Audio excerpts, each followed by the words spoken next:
What's up, everybody? What's up? Welcome one, welcome all to the Jerk Monger Show. Yeah, that's me singing, acting like a fool. I'm glad you guys are here, hanging out with us. I have my distinguished guest, Mr. Antonio Brice. How are Thank you, you, my sir? friend. I am fantastic, sir. Thank you for having me. You are fantastic. You're always fantastic. That's why I like hanging out with you on the YouTubes. Aha! I said it without saying it. There you go. Said it without saying it. Antonio and I were just going on about the crazy stuff that's happening in media these days. It's just crazy. It's just crazy. Crazy stuff going on with crazy people. But thankfully, not everything has to be crazy. Not everything has to be insane. We can have fun. We can chill. Don't be acting ill. No tricks. And, well, it's not 86, but you know what I'm saying. Yeah. Let me see. Force One. So what are we testing out today? Great question. I'm going to share that in a moment here. I'm just trying to get the encourage people in the chat or in the crowd watching right now to, if you don't mind, share a little love, spread a little love in your heart. All right, we got 11 people watching right now. I'm also I think I'm. What does it mean to stream snipe? What is that? That is when someone else is streaming on their channel, and then you go live, and then you just basically like kind of screen share and show their stream, which is when Renfamous was on that channel a couple weeks ago with that British guy, and Ethan would basically listen to what she said and like commented on it while she was doing it live. So that was stream sniping. Okay, that's cool. I do have somebody else's thing on, but I'm not going to tell you guys. Then you guys are going to go. I'm not going to let you guys do that. All right, just kidding. Tyler Nickel, how's the book with Doug going? It's going slowly right now, Tyler, because I'm developing stuff and I'm having troubles. I'm having technical issues with my setup here at home, so I need to make some adjustments, but it is coming along. So what I am going to do today, for those of you who have inquired, I am doing something here. Let me see. Hold on, I'm going to share my screen here. Hopefully I'm not going to share something weird. Let me make sure I didn't do something stupid here. What do I have here? Okay, I guess I can share some of this. So I'm going to share my, is that cool with you, Ikari? Antonio, what do you got going on, man? Before we go any further. Oh, I mean, Kaden's doing pages on brand, and I'm doing I'm setting up the behind the scenes, trying to get stuff for the perks and everything. The prints, the bookmark, the trading card, all of just doing all that. What they call it, the linguistic, whatever they have, the linguistic. Yeah, you know what I'm saying. Yeah. I'm trying to do that, and then I'm also writing the second book, which is called Way of the Gun. Ooh, you're already on book 2. Yeah, man. I'm way behind you, but I'm trying to catch up. What I seem to have lost the image of what I was trying to paste in here. I'm going to go into that. Yeah, I'm in the middle of trying to get some things squared away with my my whole deal on this book that I'm working on with Doug. I'm having some difficulty with some of the tools that I'm using since I'm working digitally for part of what I'm working on. Here we go. Now I can paste it in here. So I'm going to share my screen now. Yesterday I was streaming the artwork for my creature. This is what I have here. This is some of the things I'm thinking about for this creature. I'm playing around with spatter brushes. I really want this to look more organic.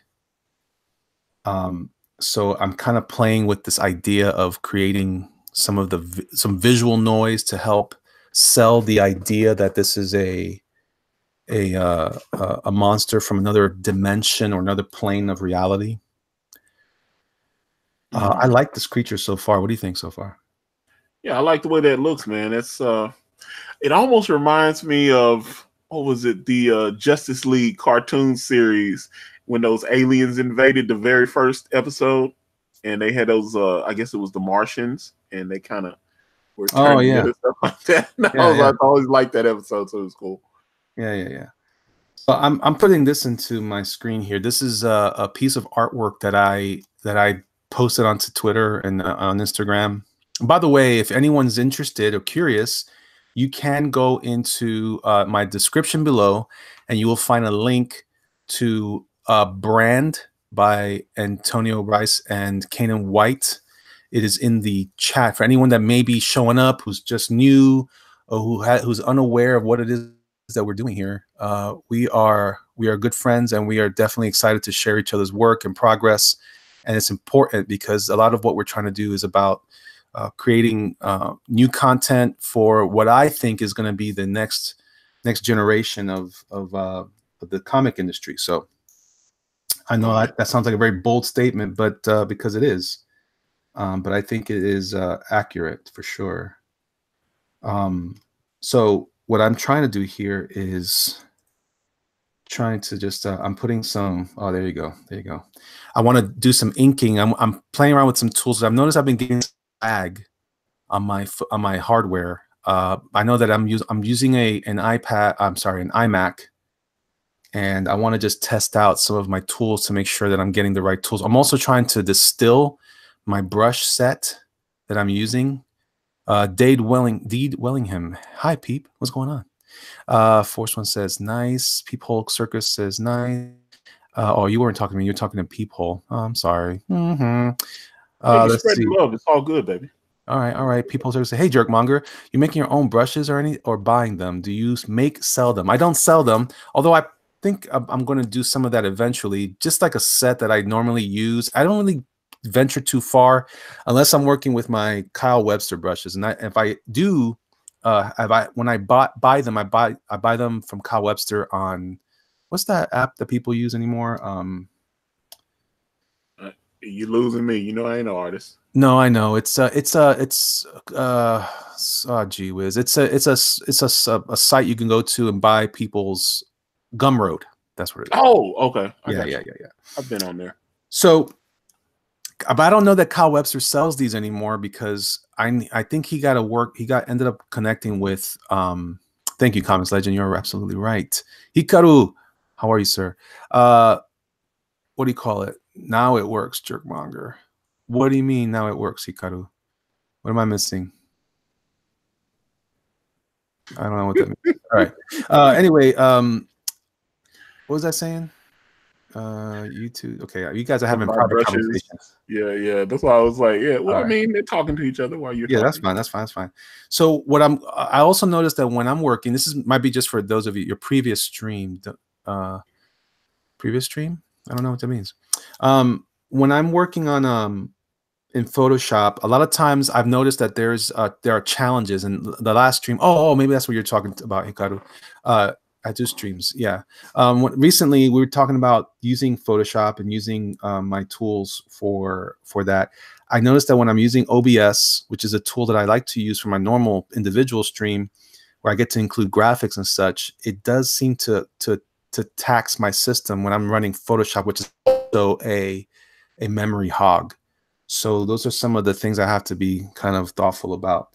So what I'm going to do here is I'm just going to put these items into that folder.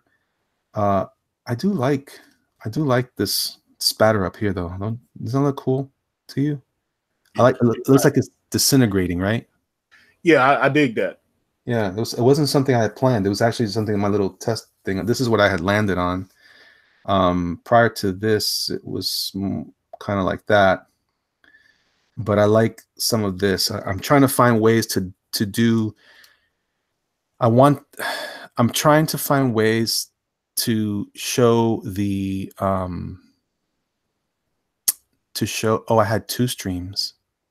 Huh. Did I have 2 streams going? Yeah, it looked like when you were originally setting up the one stream that you didn't go through with it, but it still showed up as a pending stream. Because when I came on your channel, it looked like you had one, but then you went live on this one. Because the one says testing out brushes with Ant, and that's all it said is Ant. And then the other one said testing out brushes with Antonio Brice. Yeah. Oh, I see it. Yeah, it's still there. It's still there. I have to delete it. Yeah. I'll get to that later. So let's see. Graphic Attack thelabcomics.com says, "Oh, you may have to also update your Cintiq." It's all updated, so that's not really my thing. It's I also use a lot of those brushes. So I noticed the brushes that I use from Webster are not your traditional brushes. They're called they're brush tools, or what are they called? TPLs. And so they don't function as a normal brush. They're like using all kinds of settings. And when I have as many as I have loaded up, like I do, the reason why I have them like this, though, is what I'm trying to do is put together a nice little subset that I can have just for myself. So I'm going to basically be testing out the different brushes that I use. This drawing that I have here, I did on my phone. So this is I'm using Autodesk Sketchbook on my Note 8, I think is what I have. Lafayette Acevedo says, "It's comic book day. Go pick some up. Support your local comic shop." Lafayette, shut your mouth. Support my channel. That's what I'm talking about. Make sure that you smash or press or click on the like button. Also the subscribe and the bell for notifications. That was my NPR voice for the day. So okay, Hikaru, I got you, brother. I got you. All right. So what I'm gonna do is here, I'm just gonna go through and test out all my brushes here, because I want to really. By the way, I love you, Lafayette. You know I do. Why are you trying to get people to leave my channel? I don't understand you. You're a jerk. Go do something else other than watch Elliot. That's stupid. All right, so this is one of the brushes that I used. Let me just check. Also, these brushes work best when I'm working on documents that are 300 DPI, which this is. But because I made it so large, it may have issues. But this is a good general drawing tool. But see how it has a weird spot there? I don't know. I don't know how I feel about that. So I'm going to make sure that I don't want to get rid of this brush because I kind of like it. But the one that I typically use, okay, this is better than Mike's stream already. Oopsies. And you don't know that it's mobile, Lafayette. You don't know that just because you work outside.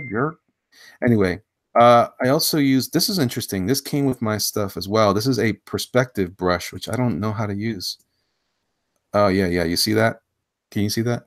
I can see that. Yeah. So apparently this was used for perspective gridding. I don't know how useful. I have never found this to be quite useful. If I'm going to use something like this, I'd rather use it in a program like what's the program? For crying out loud, Manga Studio or Clip Studio Paint, whatever. So we're going to dump this one. I'm going to switch out from that one. I'm probably going to get rid of that. So I'm going to go. So what you got to do when you load these, they don't load as brushes. They load as TPL. So I have to go into my tool preset. That's what this is, a tool preset. TLP, maybe that's what it is. I'm going to go into preset manager. I'm going to get rid of that perspective. Because again, all these brushes, because they're different types of things, they kind of contribute to fatness. And I want to keep my system as lean as possible. I've always noticed that it does act a little bit more buggy when I have more stuff. So, and I can't find it. I can't find 1-point perspective brush. Here we go. Click on that. And what should happen is I get this. I get to delete it. It's just one less thing to manage in my system. Clip Studio says Comics Legend. It's like Tron. Yes, it is like Tron. It did, yeah. It had a Tron vibe going on. I was like, all right. So unfortunately, I can't. Select everything. See, I have 2 animator pencils. This is the pencil I prefer to use. Check this out. This is my favorite one. It works like much like a pencil. You can see. Oh, I must have hit the. Oh well. This one I like a lot. This one feels more. Compare the two. There's Ultimate Pencil Hard. It's more like a 0.5 pencil, and it does. Again, I have to press harder to get the line. What I love about the animator pencil is that it's nice and clean. Gives me a little bit of a blunt, and I can also do a little bit of shading with a tilt. So if you're using a Cintiq, or if you're using a Wacom tablet, an Intuos Pro, or something, or any other tablet that may have a tilt feature on your stylus, This is what tilt does. You can draw on the edge or on the side of the tool, like if you were using a pencil. I guess like how you might work with your item on your stylus on an iPad as well. People's Works is interesting. I think it's pos. It's pos to bring in 3D models to Photoshop. Maybe bring in wireframe grid and rotate. Possible, I guess, what you're trying to say, or just simple plain objective. I'm not sure what that means, but yeah, sure, yeah, that's fine. Again, anytime you bring in more stuff, the more drags on your system. So I do know that these things do hold me down. So I'm going to go ahead and I'm going to get rid of one of those animator pencils because I don't know why I have two of them. I think because when I loaded up a couple of different preset groups, this is not going to be the most interesting thing, guys. I'm going to go ahead and put this on. I'm gonna lock on my screen. That's what it was, Antonio. Lock on my screen. I'm gonna lock on my screen and then let Antonio talk because he talks better than me. Because right now you guys are bored to tears. Like, okay, Elliot, this is literally. They want to hear how you set everything and do your thing, bro. So. I hope so. Okay, I got two of the pencils here. I'm gonna go ahead and delete one of them. I'm gonna delete this one. And these brushes are, if you could get them still, they were very reasonable, very reasonable. And so I definitely recommend. Right now, I have as many people as the other channel I'm watching. I can't believe it. I'm so proud of you guys. Jerk Nation in the house. In fact, I just beat them by 1. All right. So I'm going to go ahead. I'm going to move on to the next brush. So I just want you to see what I'm using here. So I have a mechanical pencil as well. A lot of these brushes I'd never use. And why do I have this? Do you see how, look, I'm pressing harder. It just barely goes. Some people like to draw it like this. Lafayette, you shut your mouth. Kyung says, I like the shop talk. I know that you do, Kyung, because I love you. Well, yeah, I love Kyung's stuff. Kyung's stuff is very happy that I backed Battle Maiden Knucklebomb. Yes. You know what? Sketch cover. You know what, Antonio? Are you a moderator on my channel? Am I watching the what? Are you a mod on my channel? Yes, I am. Yeah, if you don't mind, would you share Kyung's thing as well for me? Yeah, I can do that. In fact, Kyung, I'm just gonna make you a moderator, and you could share your stuff in my, because I trust you. I trust you, Kyung. You are now a mod. You are now a wrench. I'm about to de-wrench Lafayette for being a jerk. Look at him. He's Zing. No. He's sleeping. He's creeping and sleeping. All right. So this right here is the mechanical pencil. I don't like using this, although I hesitate to get rid of it because I might find a use. I don't want to find a use for it because it's terrible. I'm going to delete that one too. All right. So I'm going to go into the back in there. I'm going to make sure I'm using, it was the drawing box. So you be careful when you throw in different things and you put in you might get excited to load up a bunch of brushes. That could be bad for you too. So just be careful for the health of your system.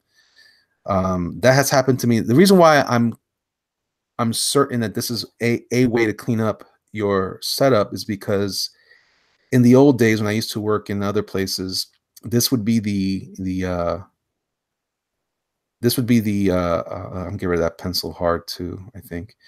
This would be one of those things that I noticed would put a damper on my system performance. So I want to make sure that I'm getting rid of that hard brush too. I don't think I need that hard brush. Hold on, Twigs. I haven't decided yet. See, this is the problem. I'm like a hoarder with brushes. I'm a hoarder. All right. So I'm going to go into here. So now I'm down to Ultimate Hard Pencil, Animator Pencil. So this is where it starts to get tricky. I have these 2 inks. So now I'm going into my ink tools. And these are really good. This is called Belgian Box. I like this tool a lot. One of my favorite ink tools to use. It uses a triangle. It has a little bit of a grit on it. You can see the little gritty edge in the bottom. I like that. This is a fun tool to use. I also like that triangle shape makes for an interesting end of the stroke. But I can do that with any other brush tool as well. So let's see. If you like manga, check out Battleman. Kyung looks like Kyung is so always promotes other people's books. He never promotes his own. So he's like, I don't know what to do.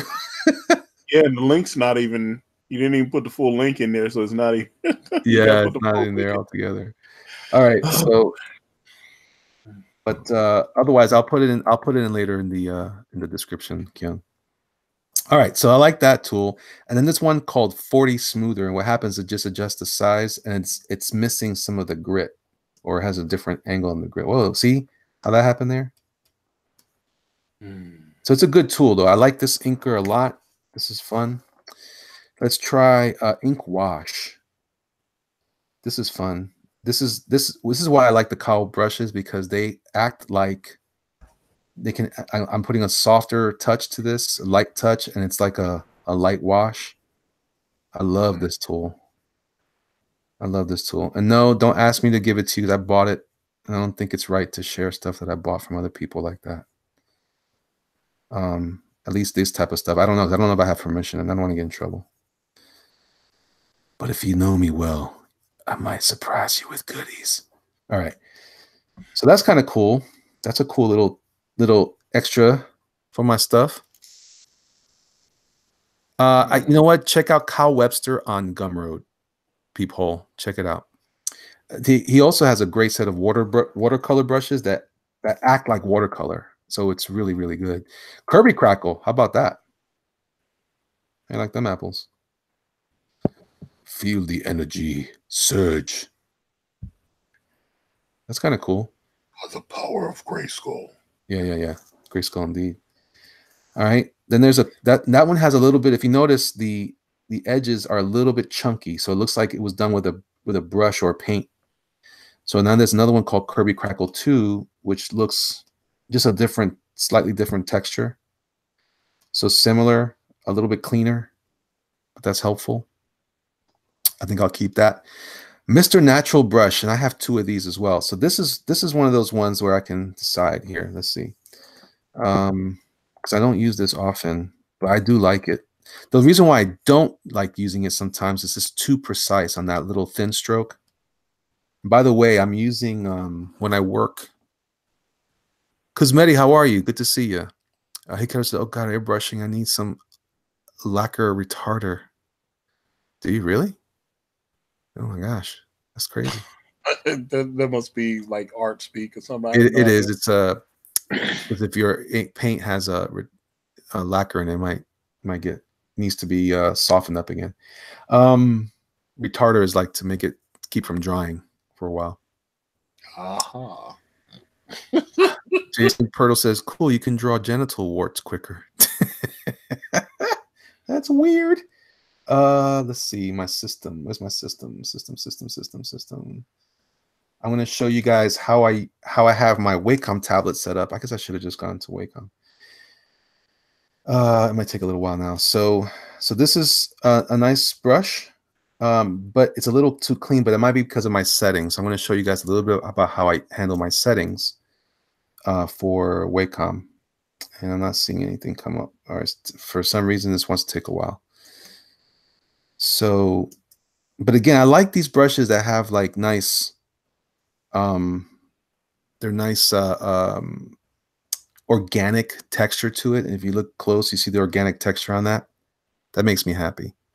That makes me happy. The only downside to this, though, you see what that did there? That happens too much. I can also enlarge this to accomplish the goal, because I'm not seeing my system preferences show up. But you can see I'm kind of just adding stuff. So it makes a nice, almost a Sumi effect. But I don't really want that. Sometimes it's too much. So I know I at least have 2 of these, right? Mr. Natural Brush, you got to go, homie. I don't need 2 of you, sucker.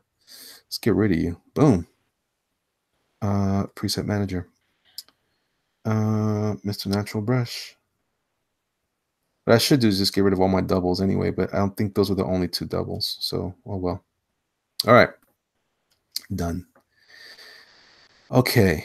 What else do we have left here? We got Mr. Natural, and we got Mr. Natural Smooth. Check this out. It just has less grit. All right. So all this means, I'm just going to keep going through, and then if I see something special, I'll highlight it so we can talk about other things, because this is boring me to tears as well.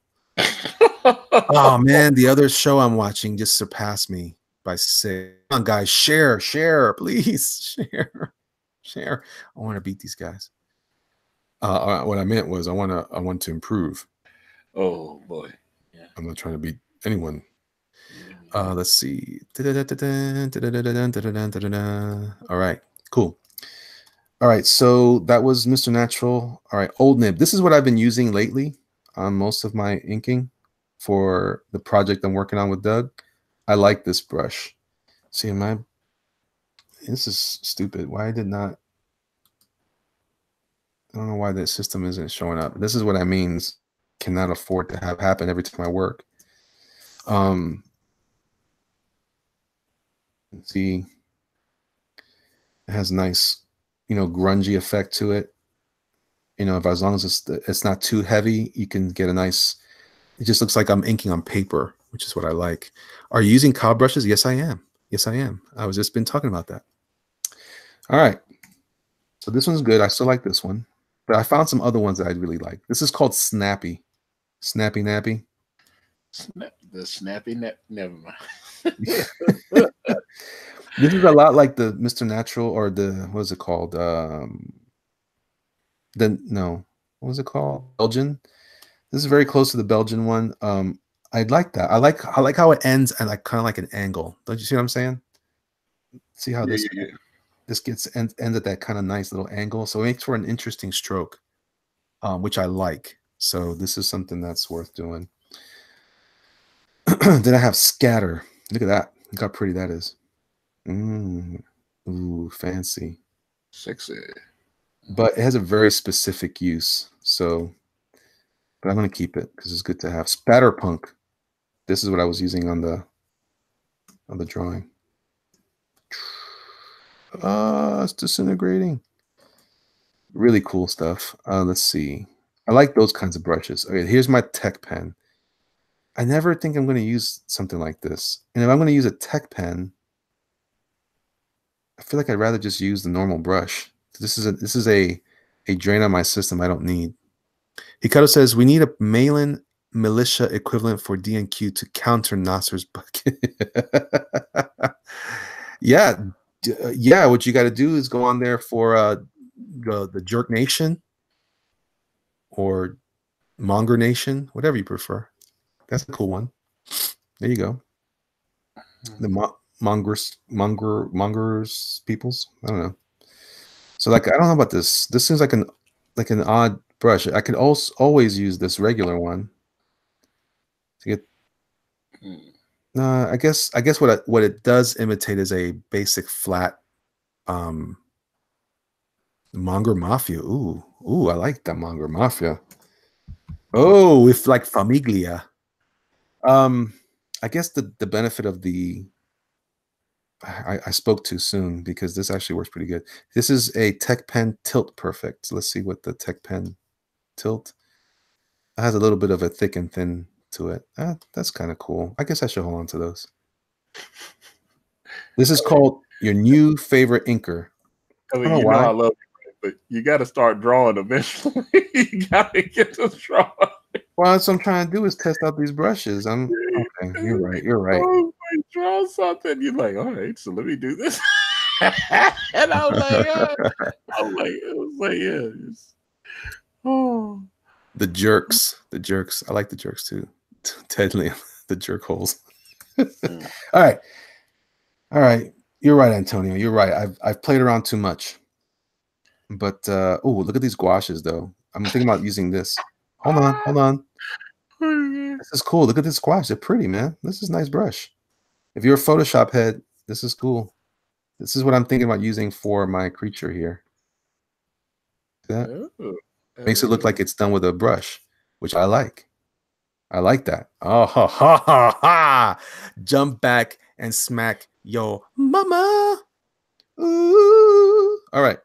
Actually, it saw what was it, a couple weeks ago? I watched Todd McFarlane. He was doing one of his little IG. He'd be on IGTV all the time, and he was talking about he's got like a set of custom brushes that he likes to use on his Cintiq. And I was like, okay, yeah. Todd father. Look at these spatter ones. I like that. I like this one. It's cool. And again, these are all great brushes for what I'm planning on doing. So, which is going to cause trouble for me when I get into the into the campaign where I want to do original art, but we'll see. All right. These blot ones I think are always problematic, but I found a couple of good ones in there.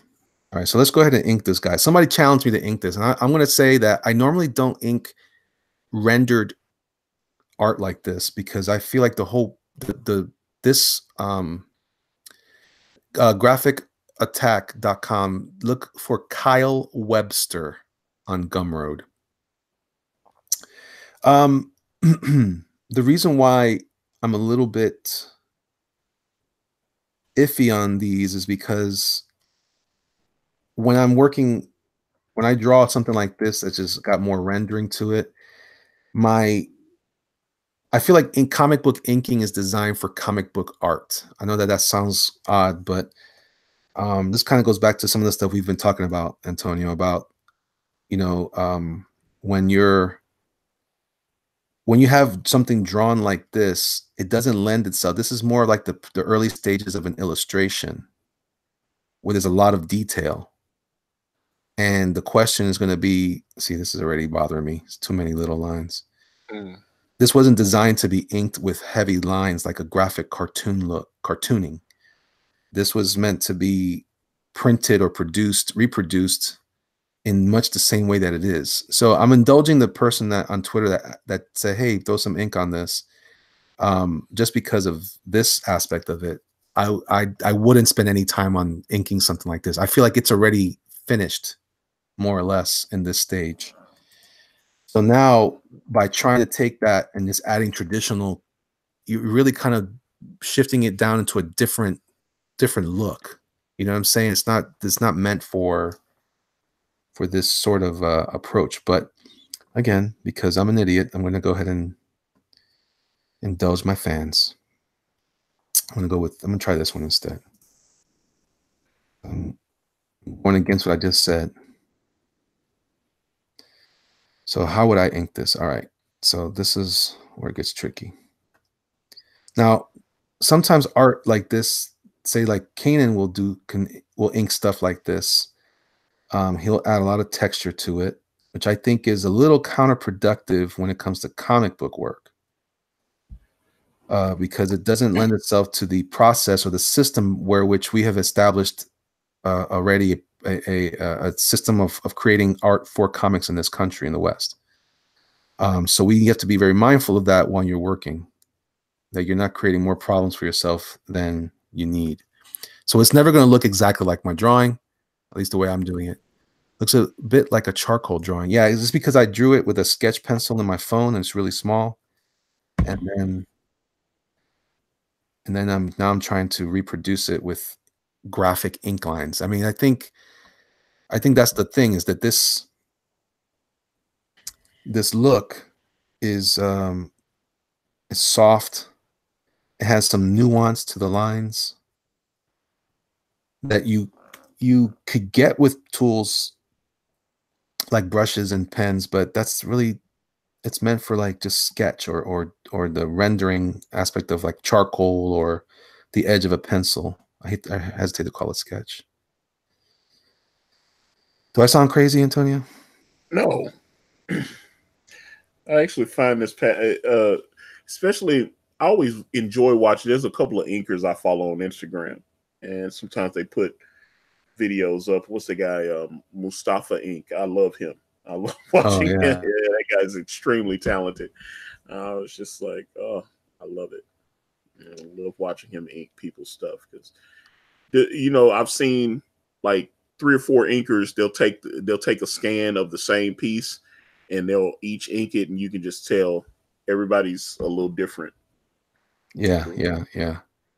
I like what Peephole says. It has a nice energy that will get lost in inking. I totally agree with that completely.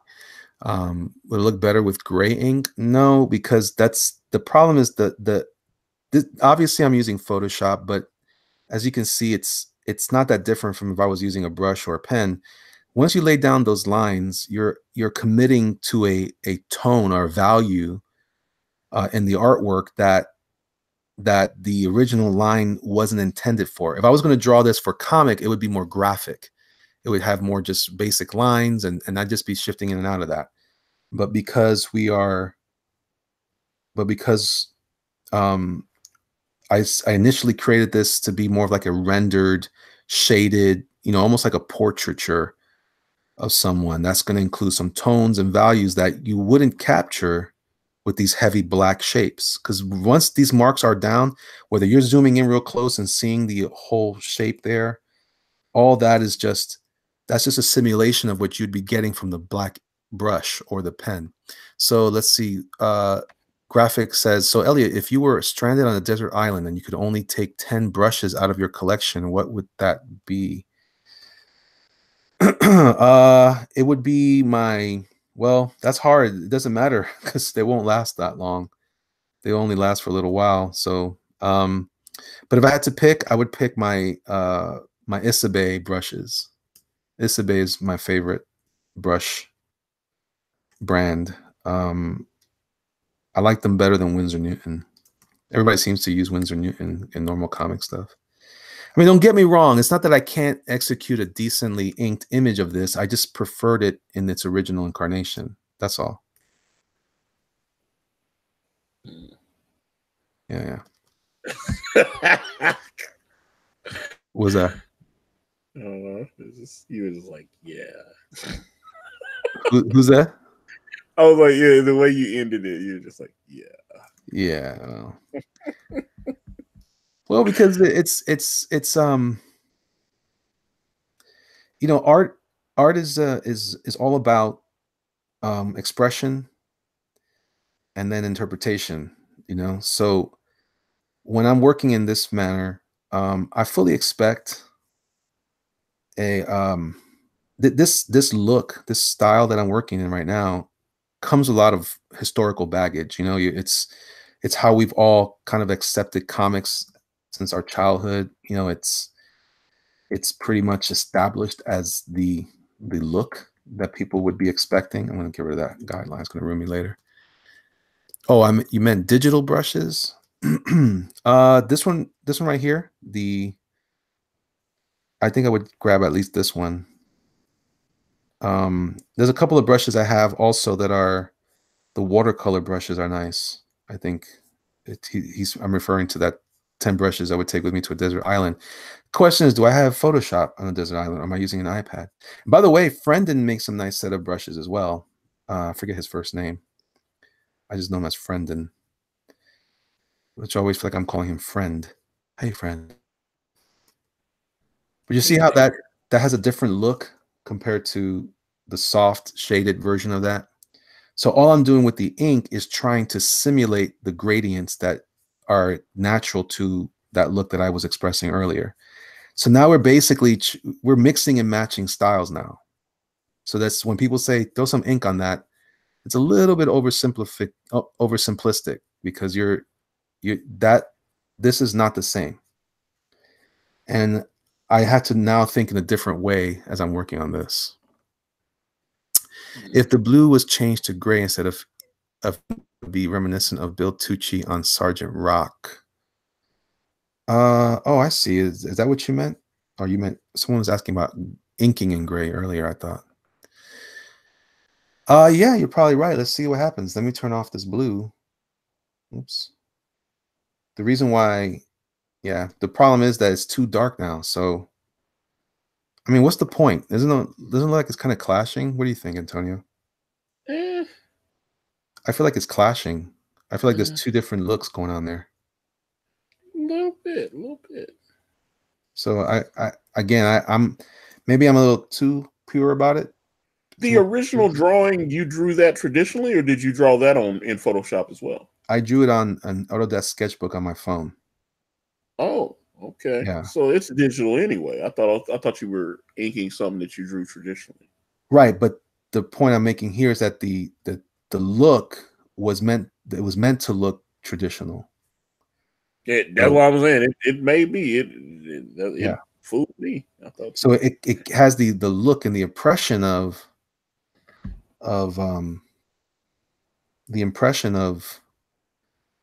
of being traditional, even though it's done with digital tools. But that's all the point. The inking itself, this would be the same thing I would say if I was inking, say, over the Mona Lisa. You know, it's the same. You're not going to get the same look because you're working with different tools, and they have different purposes. Let's see. I could see some lag from you from the YouTube vid. Is that what you're experiencing? Yeah, pretty much graphic attack. Pretty much. I get little glitches where it links back and does these weird straight lines and stuff. Ink. People says ink is totally different animal. Line art is abstract. Very good. There's only light and dark tones in real life. More like oil painting use of edge. That's correct. That's what I'm trying to express for sure. Elika Spain says it's more like Enrico Marini with pencils and acrylic washes. Yeah, see, that would be different. If I was going to take it that way, then I would just be darkening edges like if I was working with paint. Let's see. People says undo inking. Ted Lehman, I don't know what that means. Like Bernie writes and won't draw an edge of an object, but uses the tone behind the object to create the illusion of the edge. Yeah, well, and that was also a style, but he was still committing to something. Now he was a master because he was also creating. Remember, this is what I'm saying. You know, if this is like saying I want you to ink my watercolor painting. It's not going to be. It's not a fair comparison, I guess is the word I'm looking for. Or like right here, this hatching I'm doing here is me kind of doing a simulation of the gradient that existed with the nice subtle transitions of light, quote unquote, pencil work, even though it's digital.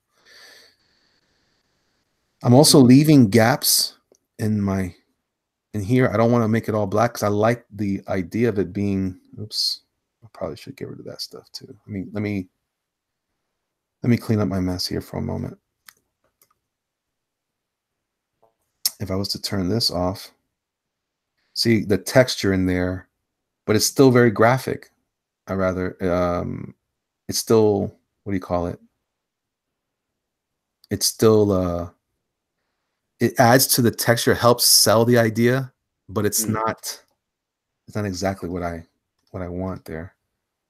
Now, by adding this, I will say though, the blue in there is kind of interesting. If I was going to take this and then make it into a painting of some sort later, you know, so that's another way to do it. And that's one of the benefits of digital tools is it allows you to do some of those kinds of tricks. Look how the graphic nature of the ink changes the subtlety of the drawing. You see that? I do. Ooh. So it's not just a hey, just ink that. And then everyone who inks over something like this will ink it differently. I have a book by Gary Martin about inking, and it came with pages that you can ink also on Bristol. It was pretty cool. But also what's in the book is how each inker might approach each of those same drawings. They invited other inkers to do different stuff. It was really cool. And it gives them a little bit of an explanation as to how that inker approached that work. Very interesting. But again, like right now, I like to do this like Pantene shampoo shine in hair. I don't like doing it the way a lot of comic colorists do it, where they just throw these little, I call them aluminum foil shapes.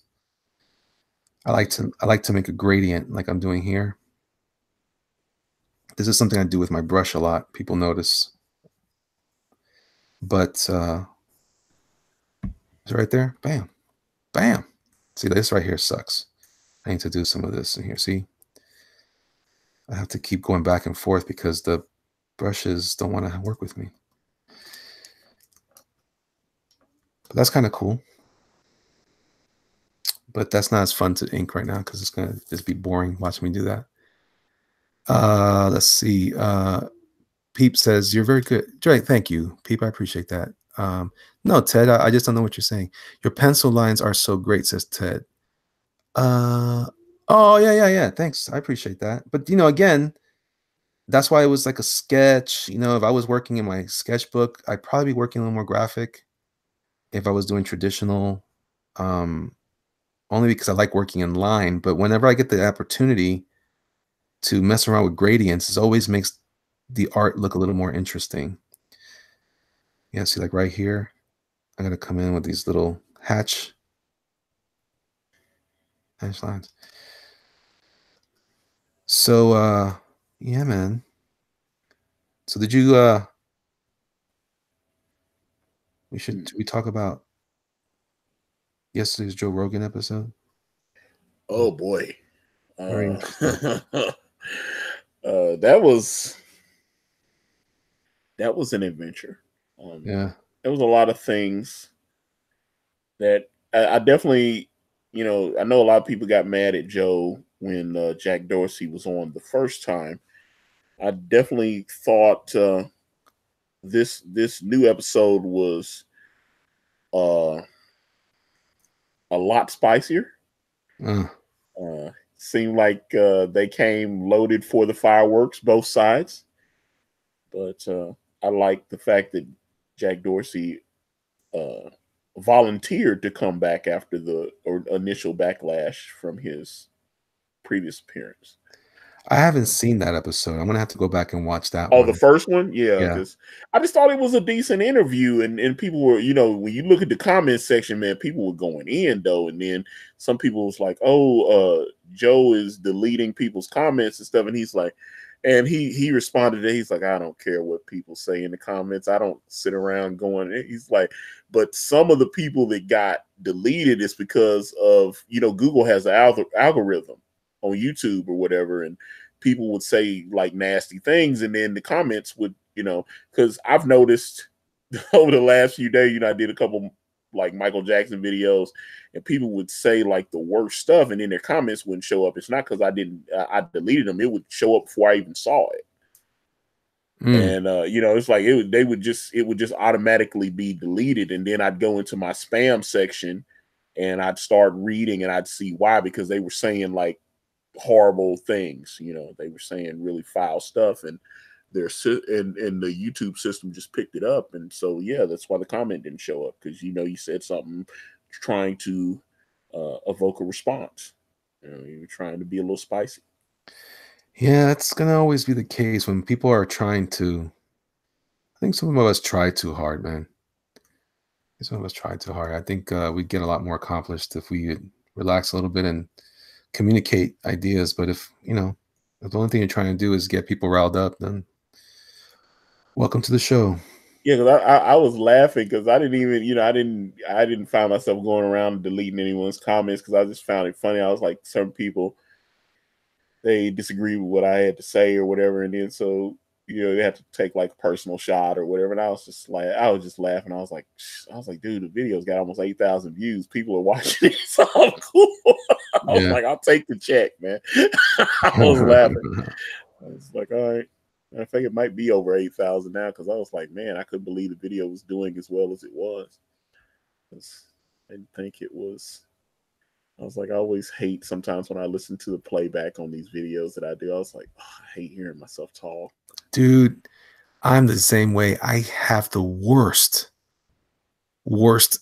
speaking voice on YouTube. I swear. I sound like a complete moron. I don't know. I've always cringed at the sound of my voice like on tape, but I really hate it like this. That was weird. Oh yeah. And this little thing here, but you can see why inking, by the way, not to change subject completely, but you can see why inking digitally is such a popular mode anymore, because there's so much freedom in just making quick adjustments and getting this thing out and getting, the work completed, versus, I don't know. I always feel a little weird when everybody treats everything like it belongs in the Smithsonian. I have a friend who's an American Indian painter. He has work in the Smithsonian. And I look at what I do and I'm like, man, I'm not doing anything like he's doing. I'm just drawing superheroes. Well, who knows? Maybe one day someone will say, Elliot, when I die, people will look back, oh, the jerkmonger. Maybe he was great. Maybe. When I look back, I'll be dead. It won't matter to me. So you see how much I'm putting into these little spots now because I'm trying to ink everything. I'm gonna re-ink this in a minute. I'm gonna stop where I'm at and then go to show you another way to approach this that might be more conducive. But this is how, when I see those lines, I want to ink all those little things. And so you're going to end up with stuff that looks like this. And you see how much time it's taking me to reproduce that. Again, it's not that it's impossible, and it's not that it isn't worthy of that treatment. The question really is, do you have time for all that? Do you have time to throw down that many marks? Those am I saying that right? That many marks. Yeah, that's right. At the expense of your productivity. And I think that's where some people need to consider. That's why you hear me say sometimes, last year my big mantra on all my videos and stuff like that was the right tool for the job. And I feel like a lot of people come to their projects wanting to build to hammer in a nail with a screwdriver. And it's not impossible. You know, you might have to buy a few more screwdrivers before they break, unless you use something with a metal handle. But it's just not effective. So don't allow yourself to fall for the trap. Even like this, like maybe a way to do this more graphically. Because one of my favorites, I call him a teacher, even though I've never met him, but I've learned so much from his work. Is one of my favorite teachers is Bruce Timm. Oh yeah, love him. Yeah. And if you guys pay any attention at all to the history of the animated series stuff, whether it was Superman or Batman, you will recognize a theme where in the very first season, there was a lot of, like, even the first 3 seasons, I think is what it was. There was a lot of like these, it was very voluminous shapes. They were using a lot of round shapes. And a lot of it was, how should I say this? It was nice and all, but it was harder to animate. Whenever you have all these round shapes, it's like the old X-Men cartoon. And then they went to the streamlined style. They went to that kind of, yeah. I got to be honest. I like the original style. I still enjoyed the show when they changed the art style, but I didn't like the newer style. I did not enjoy it as much. I enjoyed especially the original, the way they came like from season 1. That was, and I love those episodes. But although I will say, when they did the episode Best of Both Worlds, where they crossed over with the Superman show, I thought that was a happy medium, because I thought that was some of the best work they did, to me personally. But there were different teams. There were different animation teams that worked on that show. I often call it like the A and B team. Yeah. And anybody that wasn't the official awesome team I always called the B team. But they use all 18 people on Best of Both Worlds. So I was that one. The one with Etrigan the demon. The one with the story where Barbara Gordon gets killed. The Scarecrow story. I forget what it's called. That was also utilizing the better animation team. I think it's just that's where it goes back to, man. It's like, it's hard to reproduce anything over and over again. So you're not always going to have all the people involved to make your thing work. So if you can simplify it, it helps a lot. So yeah, I actually prefer season 4 over season 1, but there was some great moments in season 1. Do you remember the episode where they introduce Clayface? Yeah. Fantastic. Yeah. Well, I loved all the art from all the animation from season 1. I just thought was top notch.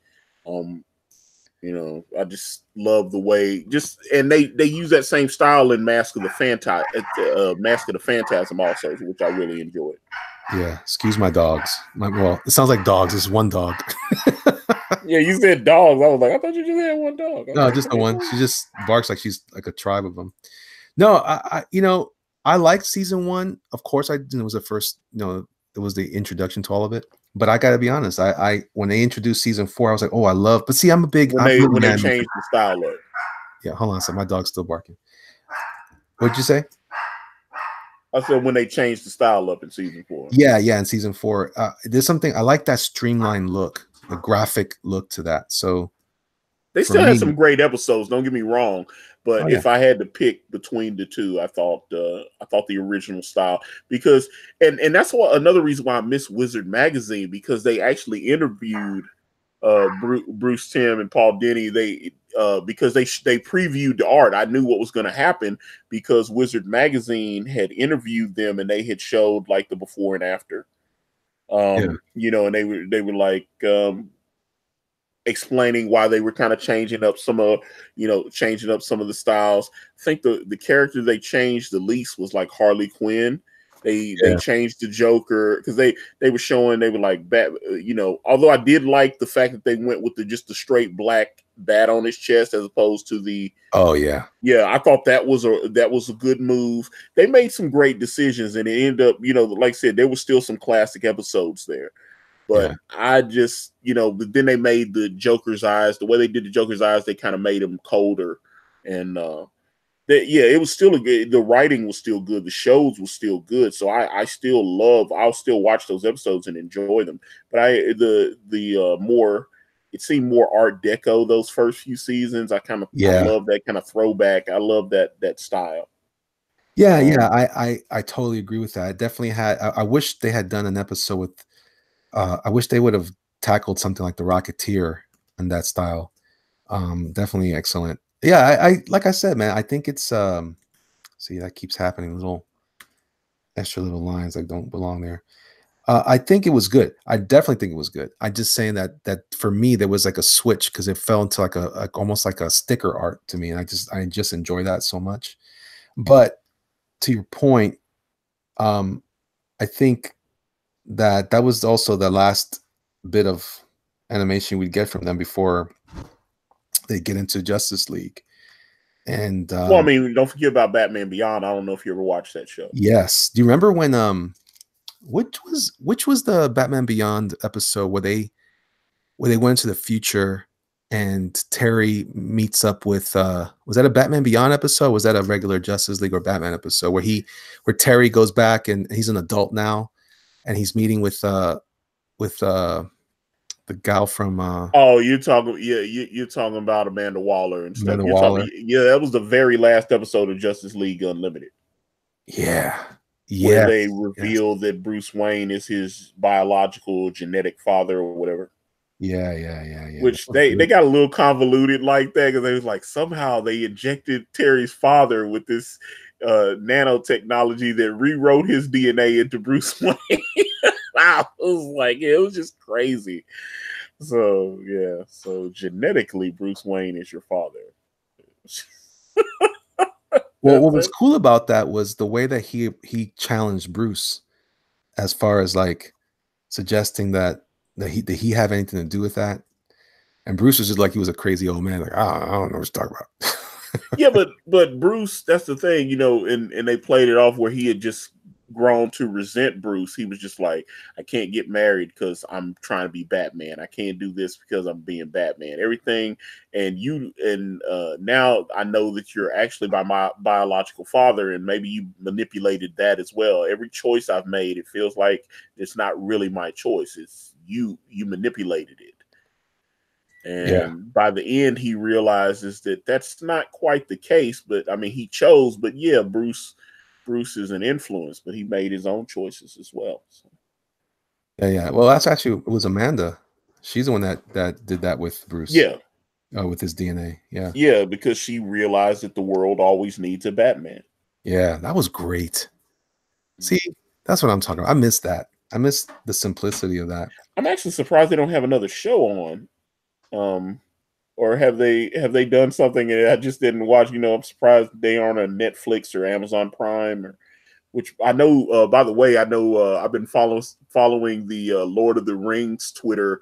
The Lord of the Rings, I think it's Lord of the Rings on Prime is the Twitter handle, and they're starting to tease. I know they're getting ready to.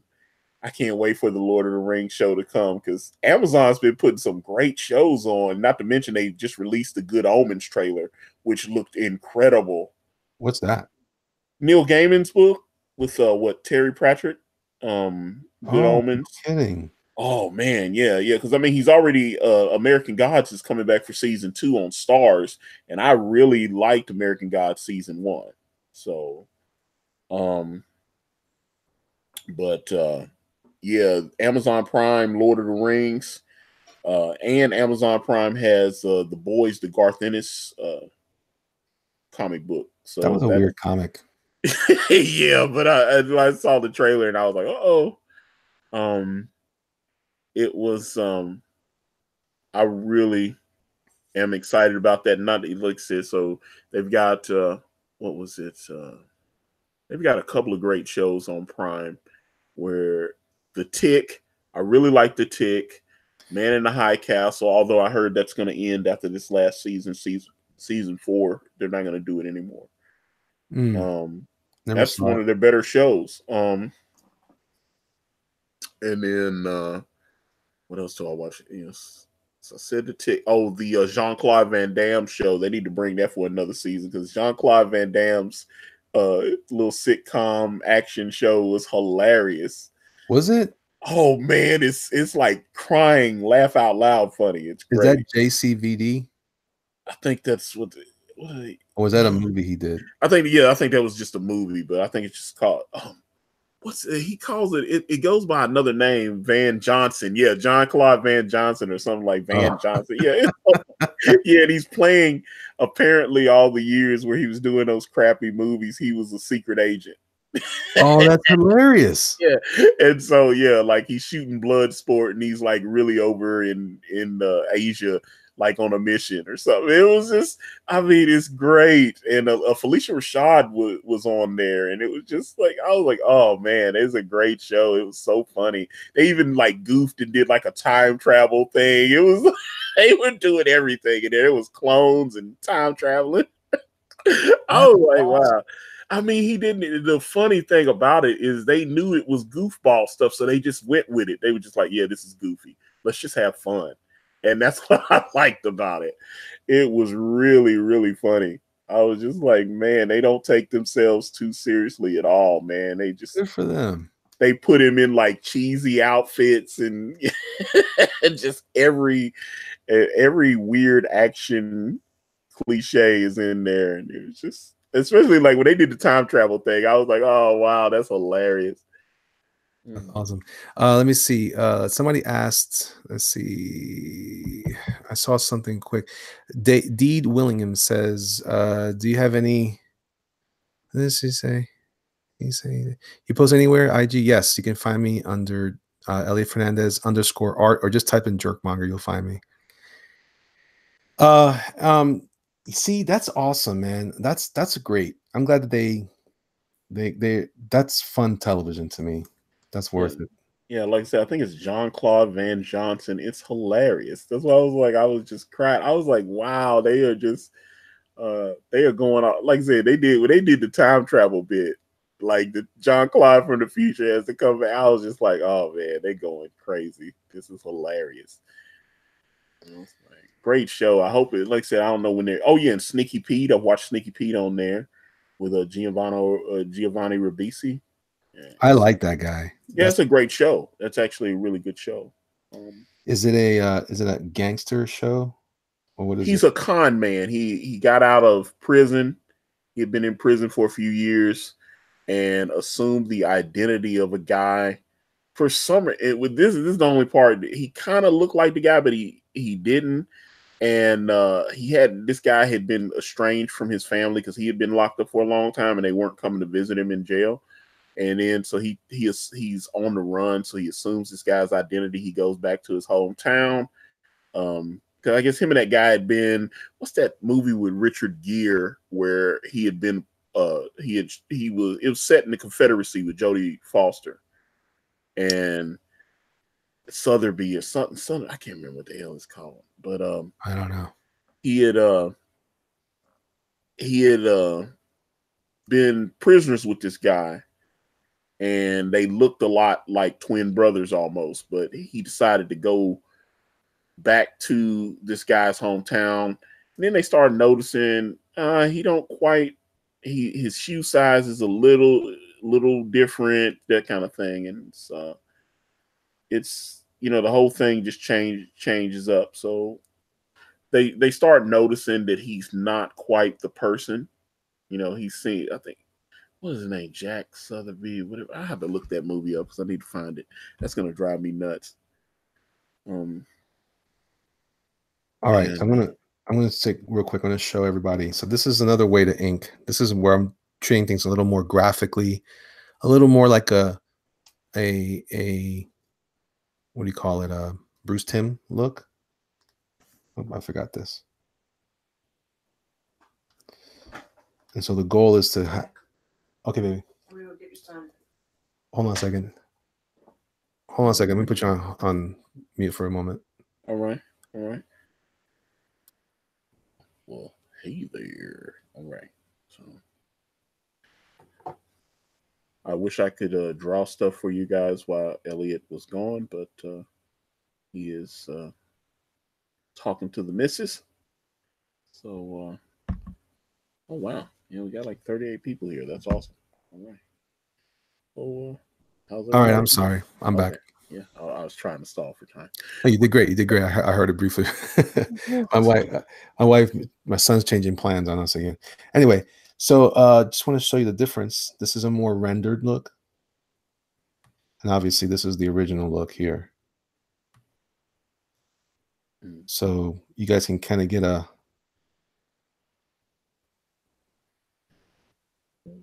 I'm starting to get the ants again in my office. Anyway. Couple of ant traps. Oh no. I have a couple. I have to get more. So I'm just showing everybody that there's different techniques.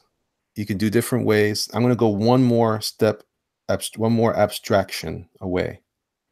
Watch this. I will keep on talking. All right. Here we go. I'm going to do one more. By the way, when I was in commercial art school, they talked about this very thing. When we create logos and stuff like that, we talk about anything in design is usually referred to as you have what's called photorealistic and then abstract were the two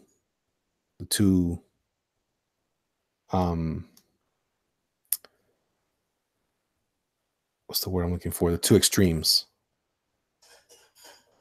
And I think this is where, you know, the opportunity to discuss, this is where you look at your tools and decide, you know, what are your tools and how far do you want to, how simple do you want to make something or not. Somebody has black ants. Yeah, black ants. So what I'm doing here is I'm simplifying this to the most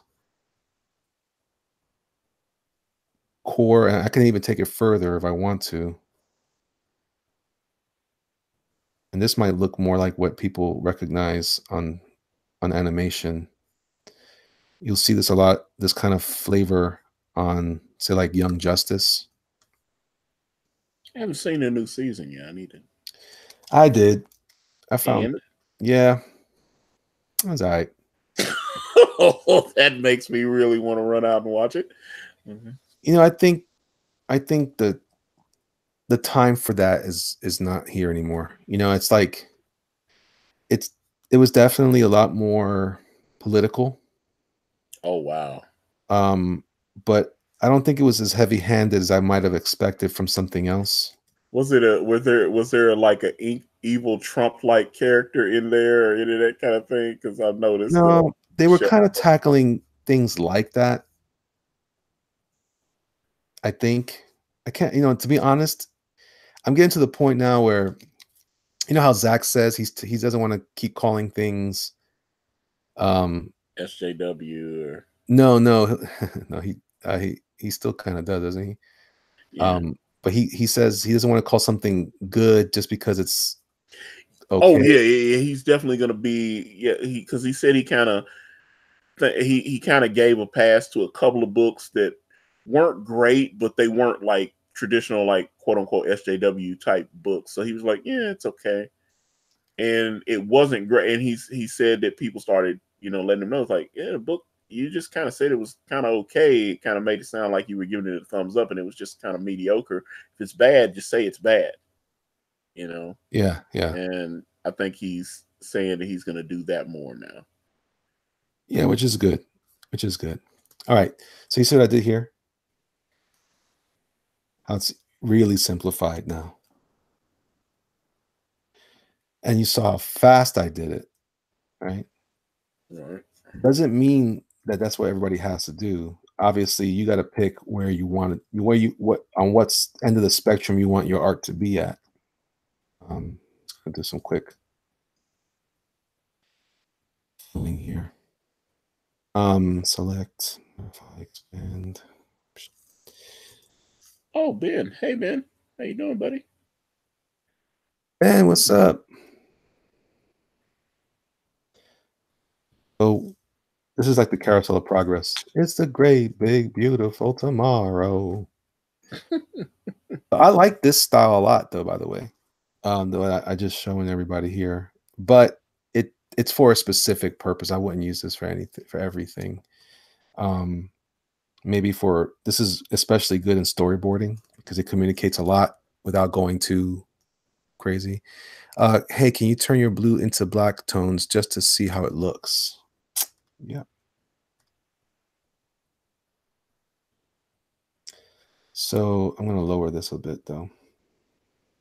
It's a little too bold. This is the next version of it and the next version of it. So obviously one is more intense than the other. But remember, we're talking about time as a factor at this point and how far you take it.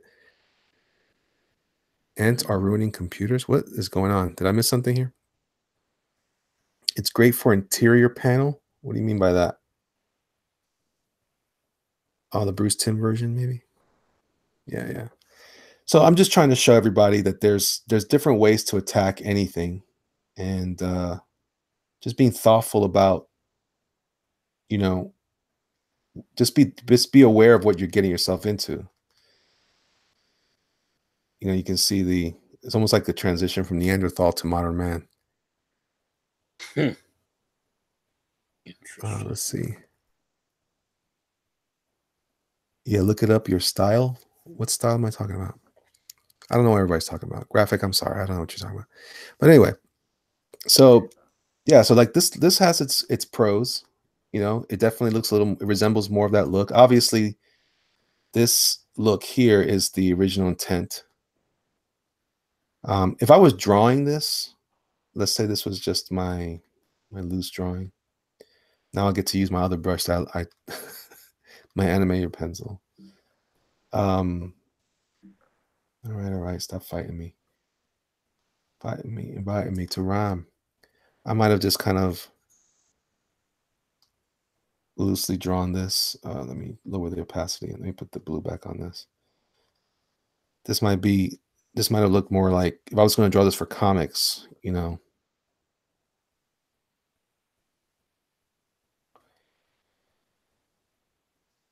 it's hard to say it now because I've already drawn it, so it's kind of not fair, but if I was going to be loose about it or whatever, that's how I do it. I wouldn't put that much energy into drawing everything. I still kind of draw these type of things. I'm still using line. So that's the thing. Line represents when you're using line, you're using a different tool for the purposes of expressing the idea, the concept, whether it's a portrait of a beautiful woman or a burly barbarian man with a bloody axe, whatever it is that you're doing. You're picking a tool to express the idea. Elliot, have you done any grayscale studies of your concept work? I don't think so. Do you see all that? So I'm just kind of, I'm thinking about this as a comic book, by the way, as I'm drawing this. I'm using that other thing underneath as a sketch for the overall drawing. But I'm also thinking of, like, these are lines that are going to be inked. And this is why I would probably do this a little differently if I was if I was drawing for another inker. I would definitely be thinking a little differently. Maybe I would go a little tighter. But I would still be going graphic, because if I go too much rendered, I'm leaving. See how difficult it was to interpret that other stuff, and it can get overly rendered, you know. Ben says, "No, I want to ink this." Well, you go ahead, brother.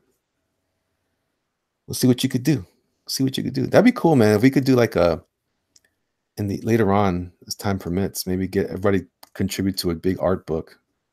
I was mentioning earlier that Gary Martin book, when people were different inkers. It'd be cool to see different people's take on the same subject. So, like, again, this is not completely fair because I've already drawn this once. So, you know, I'm trying to simulate what I might have done if I hadn't. I'm also, I mean, there's other things I would have been. Let me redo this, because this is where I would have started. I would have been like, this is how I did start this. Actually, I have a video of this very drawing I'm going to release soon, so you guys will actually see it. But I started out very differently. I did the cranium. Even from this, I started out with a regular shaped face head thing, and then I started to add stuff to it. And I thought, I want to exaggerate the form a little more, keep exaggerating. And I got to the point where he has a jutting chin. And I really like this hairstyle. I'm gonna get it myself. I'm gonna have everything shade up to about here. What do you think, Antonio? He's like, yeah, I don't think so. I was like, well, you know, I don't know. It's a little looser. Well, if I'm losing the hair anyway, I might as well do what I got with what I got. Graphic Attack says 5-tone grayscale studies like highlight, base shadows, and dark and light. No, because I'm not getting that far into those things. At this point now, I don't have the luxury of doing those type of studies. I'm more working and getting the job done. One of these days, before I die, I'll sit down and just do stuff for fun. I wish I didn't have. I have arthritis in this hand. I would love to have learned to play guitar, but I suck at it. Anyway, so if I was going to draw anything else, let's just have fun now. So what else are we talking about? Because I don't have to leave until a little while now from now.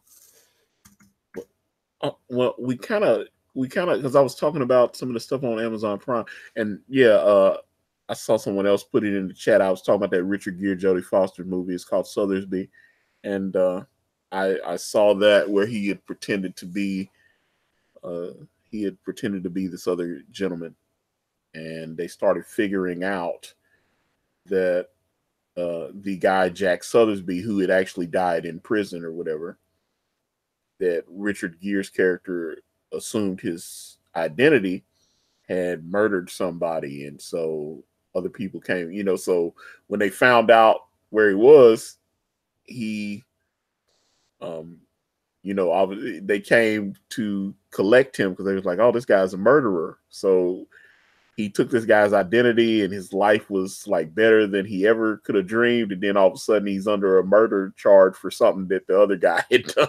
Oh, yeah, it was a horrible thing. And then, was it a comedy or something? Or? No, it wasn't a comedy. It was serious, you know. Yeah, it's but you know, and they, you know, Jodie Foster figured out that he really wasn't Jack Sothersby, that her husband, but she had been obviously sleeping with him, and they weren't in love before he went to the war.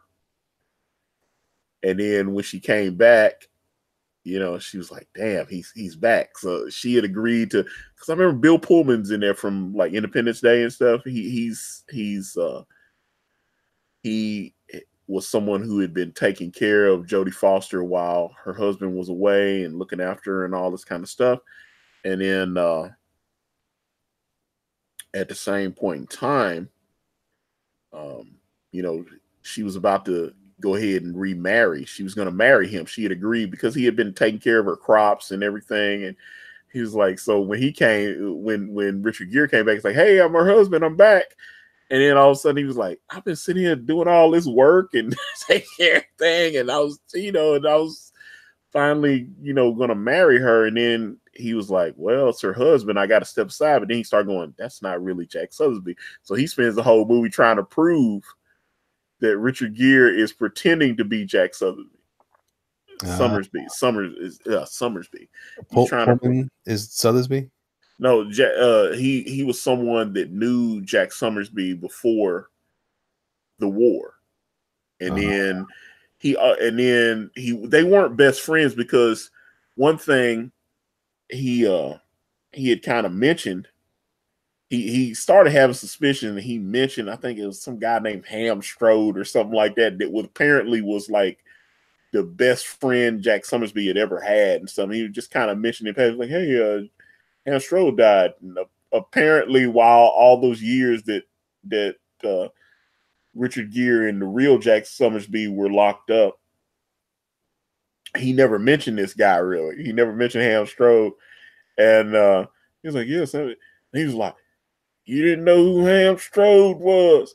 Best friend he ever had. You know, it was like all of a sudden he started noticing, and he went to the guy that made the shoes in town, and the shoe size he was a little smaller than, you know, there were going to be difference because he wasn't Jack Summersby. So it's an interesting movie though, because like I said, he moved in, he got her pregnant, he got Jodie Foster pregnant, the whole thing. It was just a crazy movie, but yeah, it just the ending's a little it was an ending. Yeah, but I definitely would say check it out though, because it's definitely interesting.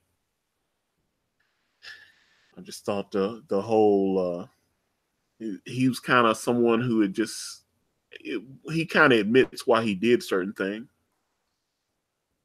and you know, like I say, he'd kind of been like a loser and just going around pulling cons and robbing people and just doing little stuff. And he was like, when he was locked up with Jack would just tell him about this little town that he grew up in and all the people and everything. He felt like, you know, maybe this could be the life once I get out. You know, Jack died and no one knew that, you know, he's like, nobody knows that Jack's dead. I can be Jack. He went home and, you know, he'd been at war, and even though they look like twins almost, and so he went back home, and people were like, hey Jack, how you doing? And he was just like, hey, I'm back. And you know, and although he didn't quite remember everything, everybody's like, well, he's been at war for a few years, so a lot of people came back and they were different. You know, they were kind of banged up mentally or whatever. So It's an interesting movie. I definitely, if you can find it, you know, and check out Summersby, definitely check it out. It's called Summersby. That's the name of it. Yeah, Summersby. Should put it on your Amazon channel thing. I gotta start using that, man. I gotta notice that people have been buying, but I don't have my whole thing set up. Yeah, man, dude, I'm gonna tell you something, man. They spent like $1,200 on my list just over the holiday season. It was crazy. I couldn't believe it. I was like, whoa, man, people. I got a notification and I was like, my God, I did not realize. But my list it all has just comic book stuff on it. Maybe I need to make another list. I have two lists. I have one called Tools of the Trade, which, you know, has like marital aids and stuff on it. But that, you know, Well, I mean, I was promoting that during Sexy Party, so Yeah. and then the other one is the Dollar Bin, which is it has all the little comic books and stuff, and comic books, cool, like all the Marvel movies, comic books. There's a someone asked me to start adding like some manga on there, so went in there, added like One Piece and what was it, Tokyo Ghoul, and a couple of things like that in there. So yeah, I'm gonna start adding like my suggestions on things and stuff like that. I figured for someone like you, like art tools, Yeah. different things like that just seems natural. Yeah, I started it. I started a list, and I haven't gone back to finalize it. And I keep it. It's one of the last things on my mind. I really need to get that squared away. But all right, so yeah, because I also want to do not only that, but reference material and good. Yeah, that's what I'm saying. Like art books. Yeah. Like I said, different kind of pens and the ink. That kind of stuff, because I was watching Todd McFarlane when he was drawing his cover to Spawn 298. He did a little like 3-minute video on IGTV, and he was showing his, he was actually using like some kind of Indian ink. He had these little bottles of ink and stuff. I found this stuff fascinating. That's why I enjoy traditional ink, traditional art. Obviously, someone like Kanan although Kanan has been drawing more traditional stuff lately, especially the stuff he's been selling on the auctions, but it was good, especially that Captain Marvel he drew. I thought that was exceptional because I was like, I just love traditional art. I really, but to watch Todd McFarlane, take his and sometimes I've watched Doug ink some of his Earthworm Jim backer rewards and stuff. He's done like 3 or 4 hour streams where he's sitting there with his little brushes and stuff. It's fascinating to watch that stuff. So. No, it is definitely definitely fun to do. Also, I love working traditional. That's probably the most fun I had at that convention this past was just drawing. I saw you got a small commission. Smile. Yeah, you believe that? That was crazy. I was like, okay, that's an interesting request. Not that there's anything. I was like, I just thought that I was like, anybody can draw a dragon, man. It was like, it's just you literally just drew a dragon. It's like, all right, that's Smile. Well, I try to base it on the movie. Oh, you did try to make it look like the one they used in the movie? Yeah, but it's to your point, it's a dragon. I mean, that's why I was like, it's a dragon, dude. And I did the best I could. I think I captured the likeness of my reference material. But because I mean, even in the movie, they just came up with their version of a dragon. Yeah, just a dragon.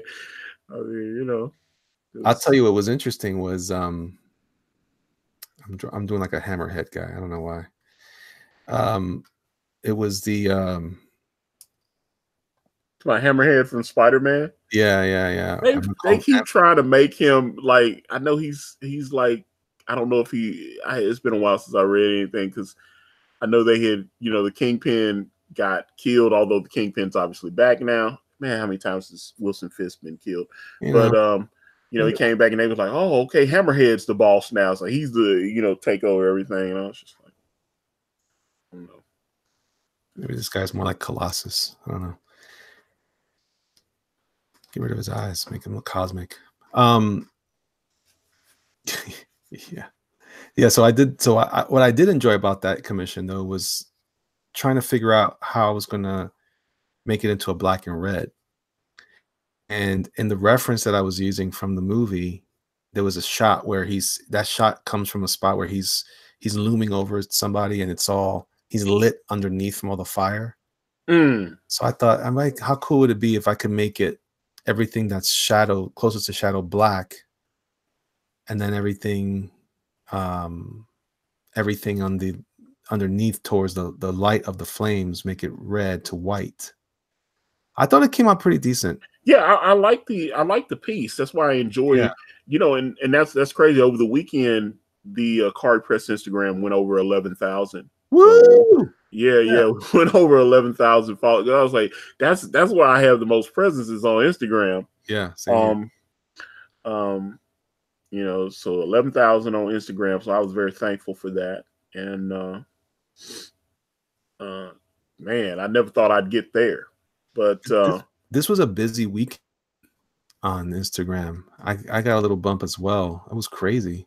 I'd like to do something with the IGTV because I saw something where you could take the videos and convert them and do all that. Because I don't know, like I said, I'm not as motivated to do it because there ain't a check in it yet. Like, you know, I'm getting paid from the YouTube videos at least. Yeah. So I was just like, yeah, I could convert these videos, but I'm not getting anything out of it, so it doesn't matter. Yeah. I thought maybe I was like, maybe I could just record specific IG content on my phone or something and just like run my mouth for a few minutes and go or something. But other than that, you know, the videos I upload on YouTube, I just don't feel like pulling them and re-uploading them and stuff if I'm not going to get paid. If they make it where I can start making money, then yeah, then that's a different situation. Well, it's funny you say that because I've been thinking about it as well, but I there's a lot of work that goes into that. There's it has to be a certain size. Yeah.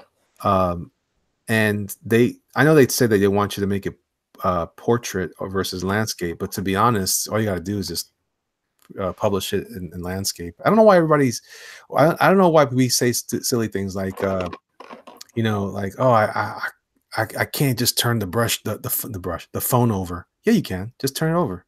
I do it all the time.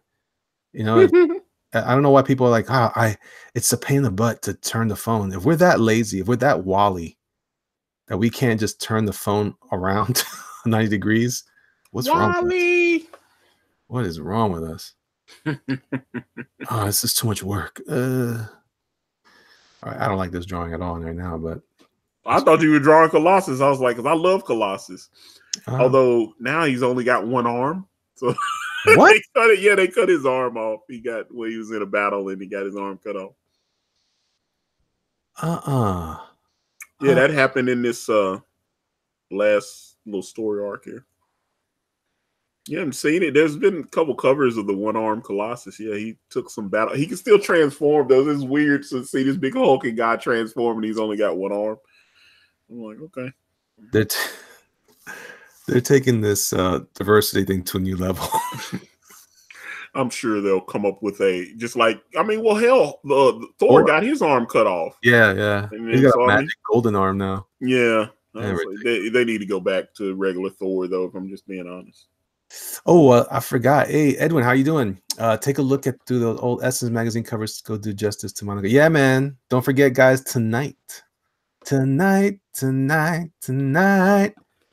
Oh, tonight on Drawn and Quartered, we're going to be drawing Monica Rambeau. I'm excited about that. She's my favorite Marvel of all time. As far as I'm concerned, she's the only one. Can you draw one-armed Colossus? That would be awesome. I can draw. I can draw you one-armed Colossus. That's funny. I don't know about that, man. I don't know how I feel about this one-armed Colossus kid. I'm surprised you hadn't seen it. Man, to be honest, man, I don't take this the wrong way, everybody. But I'm not kidding when I say I've given up on comic books. I don't get excited about them as much as I used to. The thing I get excited about most is comic book T-shirts. I like T-shirts, I like statues, I like toys, but I don't get jazz anymore with the stuff. So although I should be at least enlightened by the information because I do look at news, but I haven't seen any news on that. When did that happen? Is that recently or yes. Well, I know they're doing the Age of X-Men storyline. What? You know, they're it's like a throwback to the Age of Apocalypse thing. Oh, and that looks. I don't know. How do you feel about the art in that? Well, a lot of the Marvel stuff is a little strange now. So, yeah, you know what's sad is that I'm not opposed to some of those looks that people that quote unquote Tumblr look that people always call it. I think there's room for stuff like that. I just don't, I don't know, man. There's sometimes I see it because I think here's a problem. Here's a problem. I think it's what we're facing in a lot of situations. A lot of people are like, oh yeah, it's just cool. It's just my art. And then I'm like, well, it's not that great. But who am I to say? Because it's just my own personal opinion, blah, blah, blah. But there's some objective truth to some of that you can just say, this isn't as good as it could be. Or when you know what it is? You know what it is? I'll tell you what it's like. It's like the movie thing with Captain Marvel. It's just not interesting to me. It's just boring. And speaking of, have you heard all the crazy? I've heard all the spoilers now. Yeah, it's hard to avoid all that stuff. But either way, I wouldn't plan on going to see it in theater anyway. I wasn't either, and I'm really glad I'm not. I don't think I need to. Does not sound interesting to me. I don't know. Because I know who this character is, and I was like, everybody's spoiling everything, even though they say, "Oh, I'm not trying to spoil it." And it's like you watch one video, it's like spoiler free, and then you watch another spoiler free video, and they mention something that the other video did. So if you watch enough of those, you pretty much know the movie. I tried to use pictures from Google. I was like, man, just tell me. Stop wasting my time. I don't know, man. I based on what I'm hearing, the saddest thing about I'm not gonna spoil it for everybody. I'm just gonna say I'm disappointed with the way they're handling the scrolls. I think it's weird. It's weird. I'll leave it at that. I'll let you guys you guys can let me know when you go see it. Hey, Elliot, put it on screen share for just a second so you can see.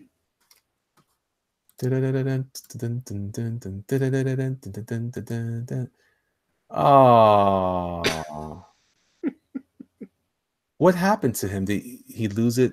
What was he messing around with sharks or something? Oh no, that would be. Well, I mean, like I said, this part of the age of X-Men. As you can see, they got X-Men kind of looking like Jesus in the background there. Oh yeah, I saw that. Yeah, that kind of. He's the Messiah, So there's also a version I saw. Rob Liefeld has a variant cover, and he did it. He did this as well. So yeah, that's why I thought you saw that, because I was like, what are they doing? I was like, okay. And that's another thing. I've been ignoring the X-Men for years now. I have had even Colossus in the goatee looks dumb. Yeah, I'm not digging that. So no, not either way. But that's what it is. I was surprised. I thought you saw it. I'm surprised. That's the commission request. Someone should yeah, you can pay me big money to draw goateed one-armed Colossus. Not that I have a problem with him being one-armed necessarily. I mean, they're battling people. That's one thing I've noticed. A lot of times in comic books, there aren't any real consequences. Like, hell, Aquaman got his hand cut off or ate up by piranhas, and then all of a sudden he was, back. So, yeah, even that was weird too. Well, that's why it's been completely reversed. Well, at first they tried to do it with they did it with the what was it, like a magical water hand? Do you remember when they did that? He had a water hand. It was like somehow he was able to physically manifest water, and then they were like, "This is just stupid." And then they just went back. That was one thing. Like the New 52, they were just like, "Just fix all this mess, man." Turn everything back. Stupid water hand. Water hand. I was like, just give him his hand back if you guys want to. It's like they did that with Lex Luthor too, because he had the kryptonite ring, and then all of a sudden it was like, Lex, the kryptonite's giving you cancer, so they had to take his hand off, and then he had the robotic hand. And then that made sense though to me. Yeah, but now he's just regular again. Well, not to mention they killed him and brought him back as a clone. They did all kind of stuff like that. I was like, okay, man, yeah. He's making a clone body.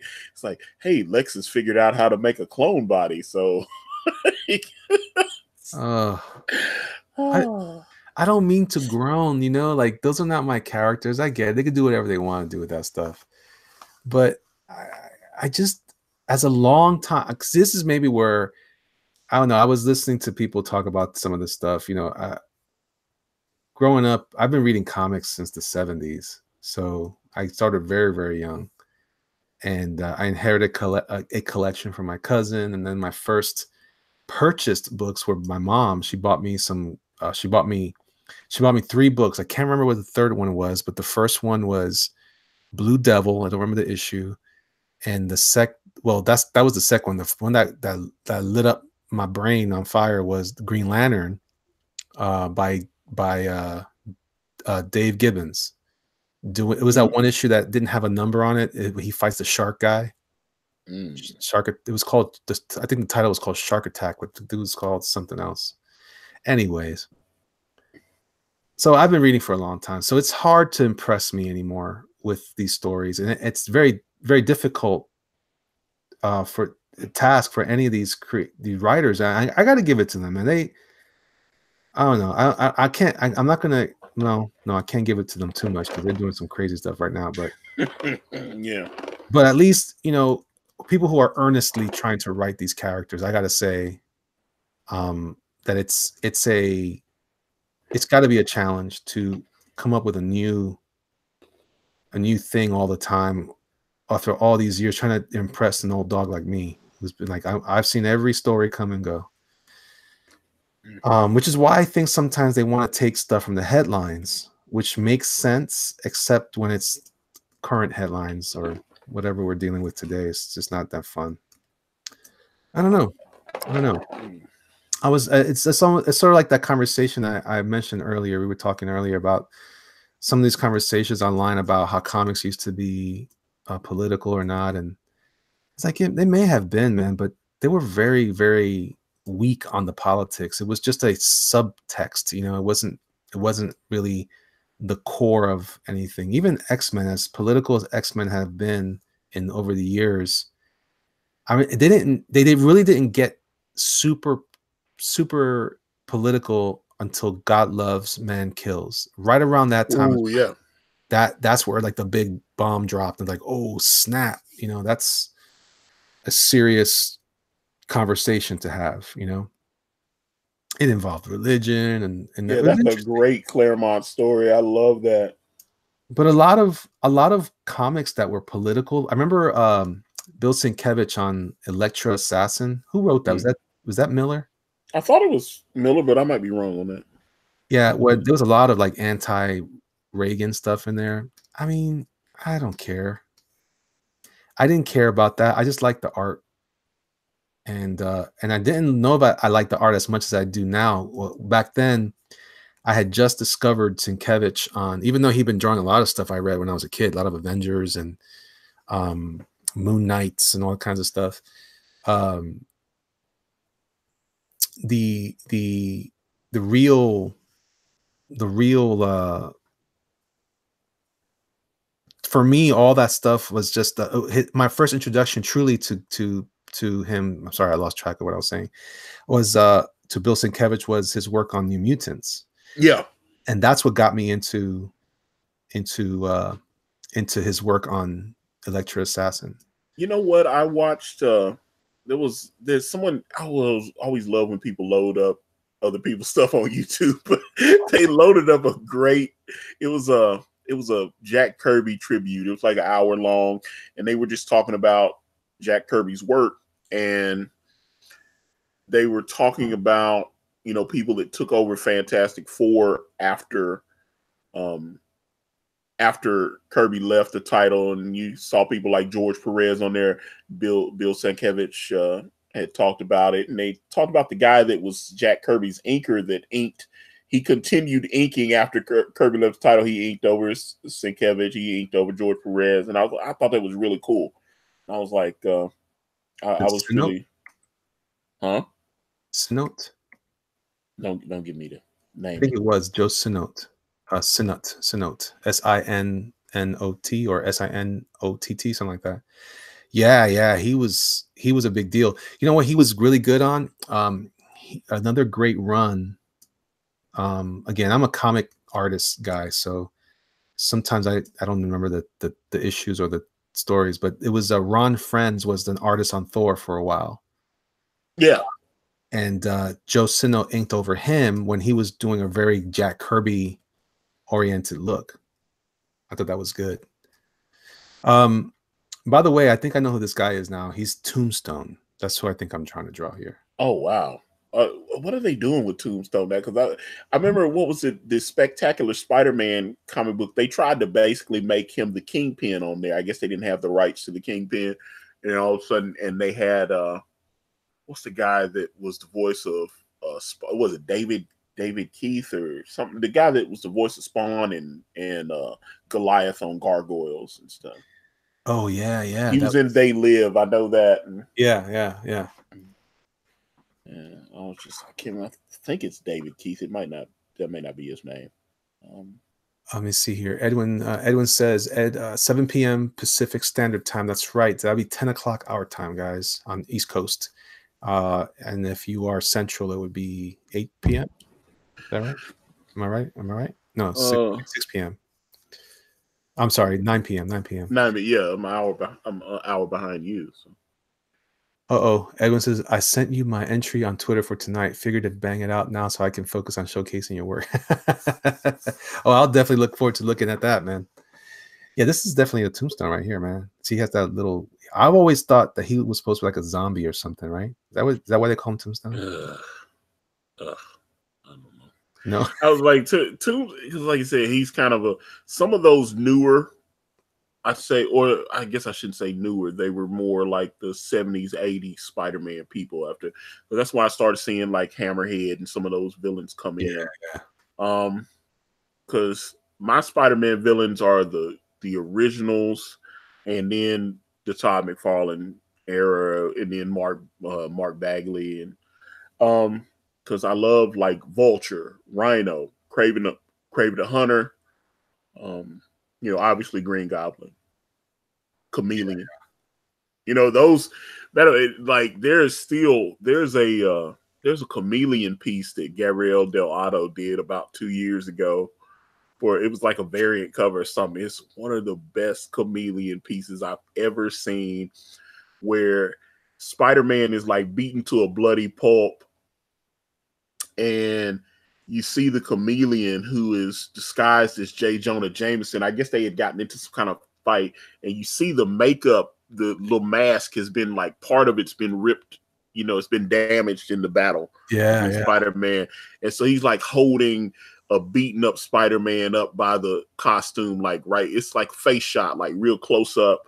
And you see that makeup, like I said, just peeling away, and you see it's like half J. Jonah Jameson, half Chameleon. And I was like, yes, that's, yeah. That was Sabi Sema, right? That was the Sabi Sema stuff? No, this was a Gabriel. This was a Gabriel. Gotcha. Yeah, Gabriel Delgado did. It's like, okay, Max Hammer, Keith David. Okay, not David Keith. David Keith was in Officer and a Gentleman. Yeah. And Keith David. Yeah, son. Yeah, David Keith. Yeah, he was in Firestarter too, but I remember him from Officer and a Gentleman. He hung himself after he swallowed the engagement ring. After that chick decided she didn't want to be with him, he cut out, and he was like, "She don't want to marry me." Oh, and then he hung himself. He swallowed the damn ring. I was like, "That's a dummy." Okay. Well, what are you gonna do? These people depressing me. Mayonnaise. Well, she didn't want to marry him because he had decided, I guess, or he decided he didn't want to be a pilot, and she was wanting to marry a pilot or whatever. I don't know. Oh, gee whiz. Stupid love stories. Well, Officer and a Gentleman was so weird though, because everybody was like, they had all those girls working in that factory, and they were all wanting to nab a flyboy. It was just, I was like, is that something that's real? Is that what's going on in? I don't know, but I will tell you this. Oh, the movie's great. Officer and a Gentleman is great. Yeah, it is a good movie. When I was in the Army, man, I remember South Carolina. This is just in Columbia, South Carolina.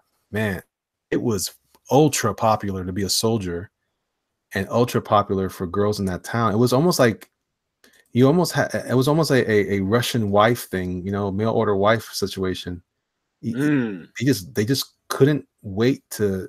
I think there was something about the idea of, you know, for any of those people growing up in any military town, it's the same as any other town. If you've been there long enough, you want to get out of that town. And I think they figured they'd get into an easy life with military benefits or whatever. And well, I mean, that's the thing that they were talking about in Officer and the Gentleman, where it was just like they're stuck in that town. yeah. And so that's what it is. It's like you either gonna be working at that factory or you marry somebody that's in the military. Yeah. And that's what it is. So and then Richard Gere's character was with what's that girl, Deborah Winger. Yeah. He picked her character. And then David Keith's character had met the other woman. They were buddies. And so they were, that was just the way that was paired up. And then he got to that point where he was just like, you know what? I just decided I'm not going to do this anymore. He went and told her, and he thought she was still going to want to be with him. He was like, no, I want a pilot. And he was like, wait a minute, I'm asking you to marry me. Nope. All that kind of stuff. And it was a wrap, dog. And the follow-up to that in the spiritual successor must have been Top Gun, right? Yeah, and I saw a couple of photos apparently of Tom Cruise getting ready. This was a couple months ago where they were supposed to have been getting ready to start shooting Top Gun 2. I don't know if they actually yeah, they've been planning Top Gun 2 for a while, dude. I was like, I don't know if they've actually look, maybe they've walked, because I know, what's being shot right now is Bad Boys 3 with Will Smith and Martin Lawrence. They've shown a couple of photos of that, and Will Smith loaded up a video with them in their little cop suits and stuff. Isn't Martin Lawrence kind of sick now or something? He had some health issues, but he looked fine. Okay. Good for him. Good for him. I like Martin. Yeah, he's shooting the movie, so what is, there's supposed to be a Bad Boys 4 too, but I don't know if they're gonna actually do that. But they started shooting Bad Boys 3 at least almost a month ago. Yeah, because Will Smith put it up on his Instagram, him and Martin Lawrence together and stuff. Yeah, so they're I'm actually, let me look. How many celebrities do you follow on Instagram? A few. Do you? Yeah. I think I only follow The Rock. Yeah, I definitely follow The Rock. Oh, it's called Top Gun Maverick, which it'll come out 2020. Okay. Oh, man. Top Gun Maverick. Yeah, because I know it's supposed to, my understanding was they were going to they might have Meg Ryan in it because, they're supposed to he's supposed to be looking over Goose's son or whatever and some kind of thing. Wow. So oh, that's right. She was Goose's wife. Yeah, she was Goose's wife. So I was like, okay. Although they did say what was the woman that was Tom Cruise's love interest? They said she wanted to be in the movie, and they thought she looked a little too old. Let her be in it. Yeah, that's too bad. Yeah, because she was sexy back then, but back then, yeah. But I thought that was hilarious because I was sitting there. I had heard because someone had asked her, and she was like, "No, I told them I was available," and they and I was like, "Well, maybe they changed their mind." But I was like, "Because if she's still available, why not have her since she was in the first movie?" But they obviously probably didn't get together or whatever, even though they, probably. Wasn't she older than him in that movie too? Yeah, she was. Yeah, so there you go. That's what happens when you mess with an older woman. But but what was so funny is what was the older pilot that had flown with Tom Cruise's father? They said he's gonna be in it. He was on picket fences and stuff like that. And I can't. Oh, remember. Really? Yeah, Tom something. Man, I'm gonna have to look because they even Tom Skerritt. Yeah, they said Tom Skerritt's gonna be in the movie. Kelly McGillis. Kelly McGillis, she looks really old. And I was like, yeah, but that's the thing. She was volunteering. That was like a year ago. I'd heard she was like, hey, if you want me, I'm back. And they were like, no, we good, man. Yeah, she's gonna need a diet. She's gonna need to be working out. Poor woman.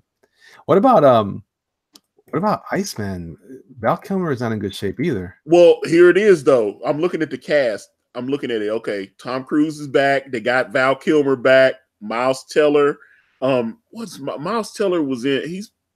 What the hell movie was he been in? Let me look because I've seen him in. They've been trying to push him like he's this new young star. Whiplash. Oh, he was Whiplash, where that guy won the Academy Award. The guy that played J. Jonah Jameson in Spider-Man and stuff. J.K. Simmons or whatever. J.K. Yeah. Oh, he's in it. He was in Whiplash. He won the Oscar for that. He was his drumming instructor or whatever, jazz instructor. Wait a minute. It's not. We're not talking about the same guy from the Oz Spider-Man. Yeah, from the amazing. Yeah. He played J. Jonah Jameson, but Miles Teller was in Whiplash. He was the lead in that. So I haven't seen Whiplash. You have, man, that movie's intense, but it's great. But let me see. Glenn Powell's in it. Jennifer Connelly is in it. Oh, Jennifer Connelly. Okay, John Hamm. Yeah, John Hamm. Love John Hamm. If you ever watch The Town, watch The Town. Now, obviously, he was in Mad Men, but watch The Town with him and Ben Affleck and John Hamm's the FBI agent. Whew, man, he is great in that. I've got that on DVD. I love it. Never seen. Let me see. Ed Harris is going to be in Top Gun 2. Let's see here. Ed Harris, man, he's getting old too, right? Yeah, he is. And then is he gonna be a general or something? Or probably. Monica Barbaro, she's a young chick, so she's a pilot trainee. Jay Ellis, I've been seeing young black actor. I've been seeing they've been pushing him a lot in these movies. I've been seeing a lot of these newer black actors that, I guess the young black Hollywood. Danny Ramirez, I've only seen him in a few things. Lewis Pullman, Bashir Sullivan, he's British. I've seen him in a few things. Charles Parnell, and then Thomason McKenzie, Manny Jacinto, and then Randy Davidson. Okay, but I had heard I'm surprised I don't see, because Tom Skerritt was. Actually, I thought I saw a picture of Tom Cruise and Tom Skerritt. He's probably just going to be in the scene or so. You know what I'm saying? Because he's obviously still around. So Tom Skerritt, though, he's getting old too. Well, yeah, but that's why I'm saying he just make a cameo. Just like say Tom goes and talks to the old man for some inspiration or something. I love Tom Cruise, though, man. Tom Cruise is one of my favorite crazy people. I could enjoy his nonsense all the time.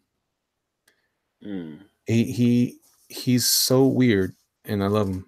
But I'll never forgive him for Eyes Wide Shut. That was a weird movie. That movie was weird. That was weird. That movie probably destroyed their marriage. Yeah, I bet. Because they weren't together much longer after that. It was just.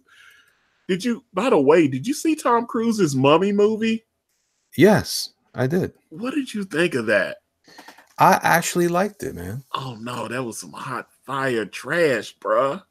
That was they spent a small fortune on special effects, though.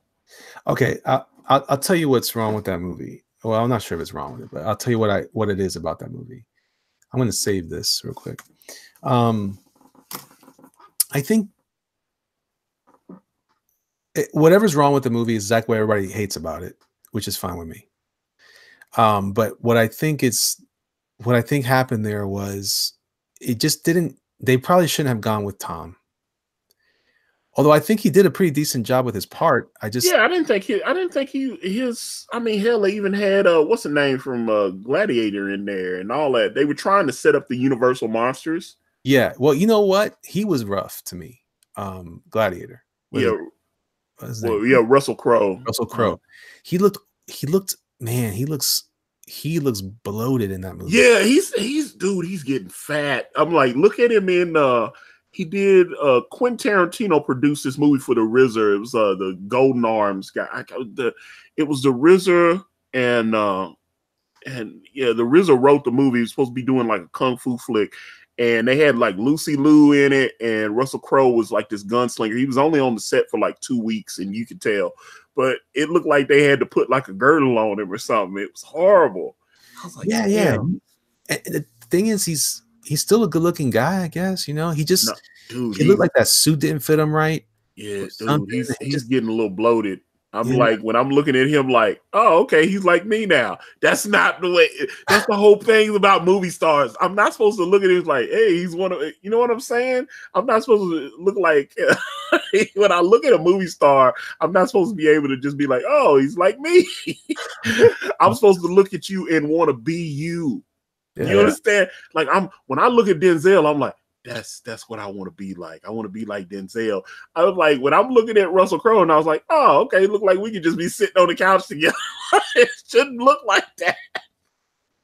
Like when he did Gladiator, he was in shape. You know what I'm saying? Yeah, man. Well, here's the thing. Like I said, let's see here. Brennan Pritt says, I think that the problem is that they were trying to set up a franchise instead of focusing on making a great mummy movie. Maybe. I mean, I think part of the problem is I would have rather a Frankenstein movie, maybe. I think, or even a Creature from the Black Lagoon movie. They were apparently going to do all those, though. Well, yeah, I understand, but they had, you know, it wasn't that long ago. Well, I guess it has been, but it wasn't. It doesn't feel that long ago that we had a mummy movie with Brendan Fraser. Yeah. And to be honest, there were a couple of the effects in that movie that looked a lot like what they had already done in the old Mummy movie. Like when I mean, she was way more attractive. Yeah. Well, I mean, she was gorgeous in that movie, but even as a zombie, she was attractive. But I don't even know that woman's name. That's when you could tell the movie doesn't have. You could normally somebody works with Tom Cruise. They got 3 or 4 other movies lined up. You know what I'm saying? Well, she was also I believe she's the same actress that played in the first Kingsman, if I'm not mistaken. Oh, she was the one that that actually passed and became the agent, and then they got the other guy in there. Yeah, I think so. And then she was also in Atomic Blonde. I didn't like that. Bad in Atomic Blonde. She was. I didn't enjoy the movie though. No. Nah, I don't know, man. I kind of have weird. It's like action movies kind of. I actually need to finish watching Bumblebee because I was watching that the other day. I need to watch that. Ghost of Henry says Sophia Botella. Yeah, that's yeah. No, well, either way, I mean, yeah, whatever, Atomic Blonde or not. Yeah. I mean, to be honest, as much as I'm like, you see me like, oh, but at the same time, I'm like, I haven't seen it, and I haven't had a desire to see it again. So there you go. Oh, she was in Star Trek Beyond. I actually thought Star Trek Beyond was good. Yes, she was the alien gal. She was great, man. Yeah, I thought she was Puerto Rican for a long time. I don't think she is. Anyway, I thought she was. Someone told me that and it stuck with me. I think she's from somewhere else. Yeah, she was the villain with the blade legs in Kingsman. Sorry, Matt Spiller. Why am I not showing up on your screen? I'm like invisible or something. I don't know. Are you? Are you still? Oh, you know why? Because it's just the 2 of us. Here, I'm gonna stop sharing myself so we can talk. I'm gonna be wrapping this up in about 10-15 minutes. Wait a minute. I gotta stop presenting. All right. So you should be bouncing back between us. Can I say something real quick? Toasty. Let's see what happens on YouTube. Anyway, no, man, but yeah, there you go. You're showing up now. But the thing about the Mummy movie, I thought I liked the idea of it. I liked the concept about, but you know what it is? It's just hard. I mean, each of those movies by themselves were like, each of those are I should say that those properties, they're very strong. They're very established ideas. And to kind of turn them into like, I don't know, like it works well in something like Malin's book, Graveyard Shift. Because they're not exactly the same characters, but like Dracula and the Mummy and Frankenstein, to force them all together, it's almost kind of corny, like the old movies were.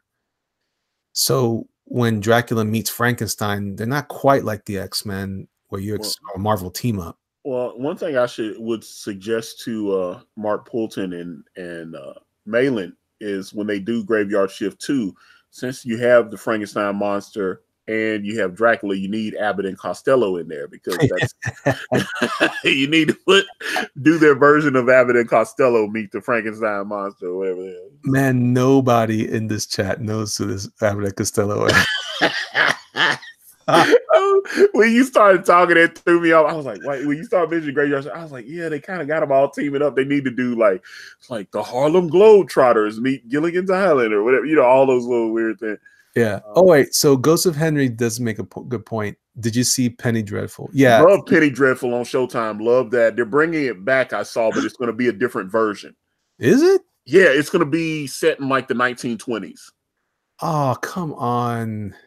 Well, it's going to be a new cast because they, it's the same producers but new cast, and it's going to be set like in 1920s, I think, America. Where's it going to go? Is it going to go to Netflix again or no? I think it's going to be on Showtime again. I won't get to see it, but anyway. Well, Penny Dreadful was a good example of it. I think it did work there. It was also very subtle though, even though they didn't call it that. I guess they didn't call it that in the Mummy movie either. I don't know. At the end of the day, I could totally see why, but I thought it was a popcorn movie. It was entertaining. It's fun. Seeing Tom Cruise rolling around a truck, that was fun. But see, they've been wanting to do, like, they got all this stuff. They were trying to do, what was it? The Kong Skull Island was supposed to somehow connect it to, they had the little scene at the end. It's supposed to be Godzilla, and so they could do a Godzilla versus King Kong movie. They had all that stuff. I don't know how that's going to work. I saw Kong Skull Island, Brie Larson, and was in that. And I thought it was. I like Peter Jackson's King Kong movie. I thought Peter Jackson's King Kong movie, except for maybe the first 30 minutes when they were setting everything up, I thought his movie was dope, man. I was digging. You had to sit through that setup at the beginning, though, and that could be a little rough. Where you're, she's juggling. Oh, she's struggling actress on Broadway. I was like, okay, man. Yeah. But once they actually got on the ship and they started getting into it, boom, it was rolling then. I was like, once you get to the island, it was on and popping. That's why I liked Skull Island, but I also feel like there were better opportunities in like you said, in Peter Jackson's version. I think the T-Rex scene was incredible. Whatever they called that. It wasn't called a T-Rex, it was something else. And I remember I used to have the art book in Peter Jackson's film when Kong fights those like saber-tooth looking T-Rex things. Yeah. He took on two of them. I was like, snap their neck. And those giant bugs. And there was incredible stuff. I enjoyed. Like I said, I bought it on DVD. I love that movie. That's like, I enjoyed of some sort of something or other from it. But no, I mean that I actually have the SH Figure Arts King Kong, and I have the SH Figure Arts Godzilla of the recent film, and those are the two I have on my shelf. I do like that one. The Kong from the Brie Larson that movie. He was cool. I think there was I thought the special effects and everything were good. It was I don't know, the movie just didn't move me the same way, and I like Samuel L. Jackson in it, but I did too. I just think it didn't. As if he didn't connect it to Godzilla, I don't think it had been a problem. I think now that I know it's supposed to be connected to Godzilla was such a serious movie. The 2014 one, it was a serious movie. It was dealing with. I remember feeling super down when I saw the dude from what was that meth movie, that meth show. Breaking Bad. Breaking Bad. That guy, when he cried for his wife and they had to let it go. Oh man, that was heart-wrenching. But then it was interesting. So yeah, I don't know. We'll see. I'm certainly supportive of it. I'm looking forward to it because you saw the trailer to the new one, the Godzilla. King of Monsters. Yeah, King of Monsters. I think so. It looks incredible. Actually, I was like, "Whoa, okay." Yeah, I saw two. I saw the first one, and I saw the second one. I don't know if there's a third one out or not, but it looks amazing. I think it's just two trailers. It was a little teaser, and then just like yeah. All right, it's around the time I gotta boogie, guys. I gotta go pick up my daughter. She's at some sort of practice thing. Guys and gals in the chat, we had good showing here. Thank you guys so much for supporting. We have 30 likes. I appreciate that. I hope that you guys will share this also and with amongst your friends for fun and for love and for kicks. I want to thank my special guest, Antonio Brice. My pleasure as always, my friend. I want to thank my dog for barking. Yes. I hate that dog. Hilarious. Head up. Yes, my wife is here. Hold on. Yeah, thanks. Anyway, party people in the house say yeah. Yeah. That's what I'm talking about. All right. No, if Antonio Brice has his I have a link to his. Can you close my door, baby? I know. I'm signing off right now. My wife doesn't understand that this is my job. Anyway, yeah, man. Antonio Brice, his link to his book, Brand, by himself, and the incomparable King White. Yes. Is the link is in my description below. You can also find links to all my other social media spots, and also you can find a link to, if you guys are interested in commissions, you can. I'm not taking them actively right now, but if you are interested in one, and Andy is taking them for me and lining them up for as I can get to them. So that's available. Also check out our Instagram, and guys, support your creators. We are here. We are enjoying our time with you guys, but we need you guys to make all this happen. So be sure to share out. If you like the projects we're producing, share it. I will be updating everyone soon with stuff from my current project with Doug Tenaple, and we'll be seeing you guys on the Flippy Floppy. Anything else you got to drop for us, Mr. Antonio? No, baby, we good, man. It's been a pleasure, though. Absolutely. Guys, thanks so much for hanging out with us. All 35 of you right now. Some of you guys are taking off. I appreciate y'all. Be good, be safe, be kind to each other. Don't hurt each other, and wear your seatbelt. I will talk to all of you very soon. See ya.